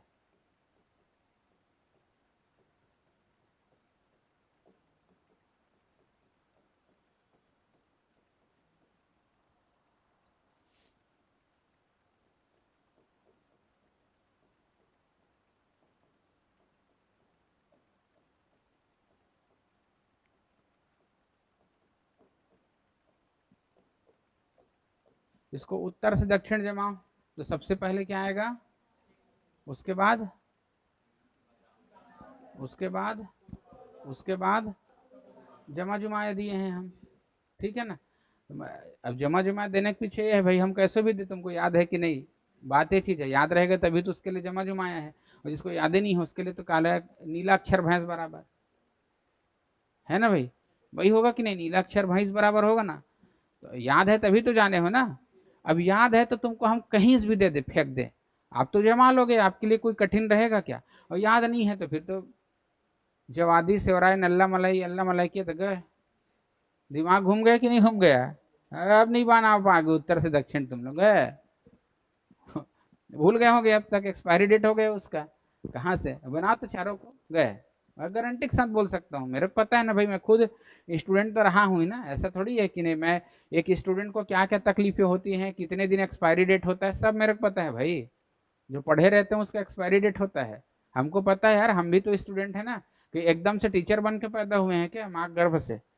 तो पहले तो हम भी थे ना ऐसी बकलोल टाइप के, तुम लोग टाइप स्टडी कर करके तो यहाँ तक पहुंचे हैं ना भाई। प्रैक्टिस, सब चीज़ों का सार क्या है? केवल और केवल प्रैक्टिस। प्रैक्टिस करो सब सुधर जाएगा। कोई दुनिया में कोई ना होशियार और गधा नहीं होता है, ठीक है। होशियार और गधा होना नहीं, ये खुद पर डिपेंड करता है। जैसे किसी को ईश्वर ने हैंडीकैप्ड भेज दिया, दिव्यांग भेज दिया, तो उसमें उस व्यक्ति की गलती नहीं। लेकिन हमारा सब चीज ओके है, आँख कान नाक गला पैर हाथ सब ओके है। उसके बाद अगर हम ईश्वर से शिकायत कर रहे हैं तो भाई हमसे बड़ा कामचोर दुनिया में और कोई नहीं हो सकता। भाई अगर किसी इंसान का पैदाइशी बेचारा हैंडीकैप्ड है तो वो बोले तो उसका समझ आता है, क्योंकि इसको ईश्वर ने ही वैसी बना दिया है यार। तो वो हम लोगों की तरह दौड़ सकता है क्या? नहीं। इसीलिए हमारी क्लासेस में दिव्यांगों से 1 रुपया नहीं ले जाती, ना कभी लेंगे हम। समझ आ रहा है? उनको किसी भी सूरत में बेचारे आगे बढ़े, बस हम यही चाहते हैं। इसलिए उनके प्रति हमारी संवेदनाएं होती है। महिलाओं के प्रति होती है, क्योंकि उनको भी समाज में बराबरी का दर्जा नहीं मिल पाया था पढ़ाई लिखाई के मामले में। आज मिल रहे, तो खुद पढ़ती नहीं, वो बात अलग है उनका। ठीक है भाई, आज तो मिल रहे हैं ना। और आज अगर नहीं पढ़ रही तो उसमें खुद की गलती है भाई, है कि नहीं है भाई? अब इसमें बोलोगे कि नहीं पढ़ पा रही हूँ ऐसा वैसा, उसके लिए तुम खुद जिम्मेदार हो कि नहीं जी? आप लोग देखो सब ओके हो कि नहीं हो? उसके बाद भी भगवान से शिकायत करोगे तो भगवान भी गाली बक के भगाएगा तुमको। आप कर्म करो ना यार कोई। तो वही है, कोई गधा नहीं होता और कोई होशियार नहीं होता। गधा ना कामचोर होता है हकीकत में। वो काम की शुरुआतें नहीं करता, एक आध बार पढ़ेगा भाई ये करके सो जाएगा, ये है कामचोर। आप खुद देखो, कितनों बकलोल रहो रे, कितनों गधा रहो, 10 बार प्रैक्टिस करो, समझ आ जाएगा, याद हो जाएगा, रट जाएगा। तो बस प्रैक्टिस को बढ़ा दो। अब गधा बना कैसे? शुरू से लेकर एकेडमिक जब से उसकी एग्जाम चालू होगी प्राइमरी से, वहां से काम चोरी करते आया होगा, ऐसा नहीं है। तो वो हैबिट में शामिल हो गया। और जो पढ़ाई करता है या काम को करता है, उसके हैबिट में शामिल है काम करना। जैसे कि देखो सीबीएसई जितने भी स्कूल हैं वहां पर भयानक होमवर्क होता है। उसको होमवर्क की खूब प्रैक्टिस होती है कि नहीं होती है। अब वही चीज़ गवर्नमेंट स्कूल वाले को दे दो ना, भाई ये भी गवर्नमेंट का होता है, ये भी प्राइवेट का होता है। इसमें नॉर्मल वाला के मैं बोल रहा हूँ, इन लोगों को बोलो ना कुछ होमवर्क तो करवा ही नहीं करेंगे, कभी नहीं करेंगे ज़िंदगी में, कभी नहीं करेंगे, माथा पटक लो, क्योंकि इसको स्पून फीडिंग की आदत है इसलिए, और ये शुरू से आदत है। इनको होमवर्क दे दिए, अब उसके बाद चैट जीपीटी से करो या तुम गूगल से करो, कहाँ से करना है तुम्हारी समस्या, और वो बच्चा करता है, और यहाँ पर कोई कंट्रोल ही नहीं है तो कौन करेगा। ठीक है। एक आध लड़कों के का झापड़ मार दोगे तो केस वेस हो जाए, खतरा है कि नहीं जी। इसलिए टीचर भी आज कुछ, कोई भी टीचर हैवान नहीं होता है। आप देखो भाई, अगर 1 लाख टीचर में किसी एक आध ने किसी बच्चे को मार दिया बहुत ज़्यादा, तो ये तो गलत है, हम खुद इसकी निंदा करते हैं, लेकिन कहीं ना कहीं भय बनाने के लिए, कंट्रोल में रखने के लिए थोड़ी बहुत तो जरूरी है। मैं इसका मतलब हिंसा का समर्थन नहीं कर रहा हूँ, लेकिन एक आप अपने घर के बच्चे लोगों को भी थोड़ा सा डांटते हो, फटकारते हो कि नहीं, तो इतना तो कर सकते हैं ना। लेकिन इतना भी करोगे तो भी गड़बड़ है, तो कहाँ से कंट्रोल होगा, वो होगा कंट्रोल, नहीं हो सकता। तो एक एक लिमिटेशन होना चाहिए किसी भी चीज़ का, जो होता ही नहीं है, क्या करोगे। चलो, हो गया, इस वाले को यहीं रोक देना, अगला चीज को हम देखते हैं।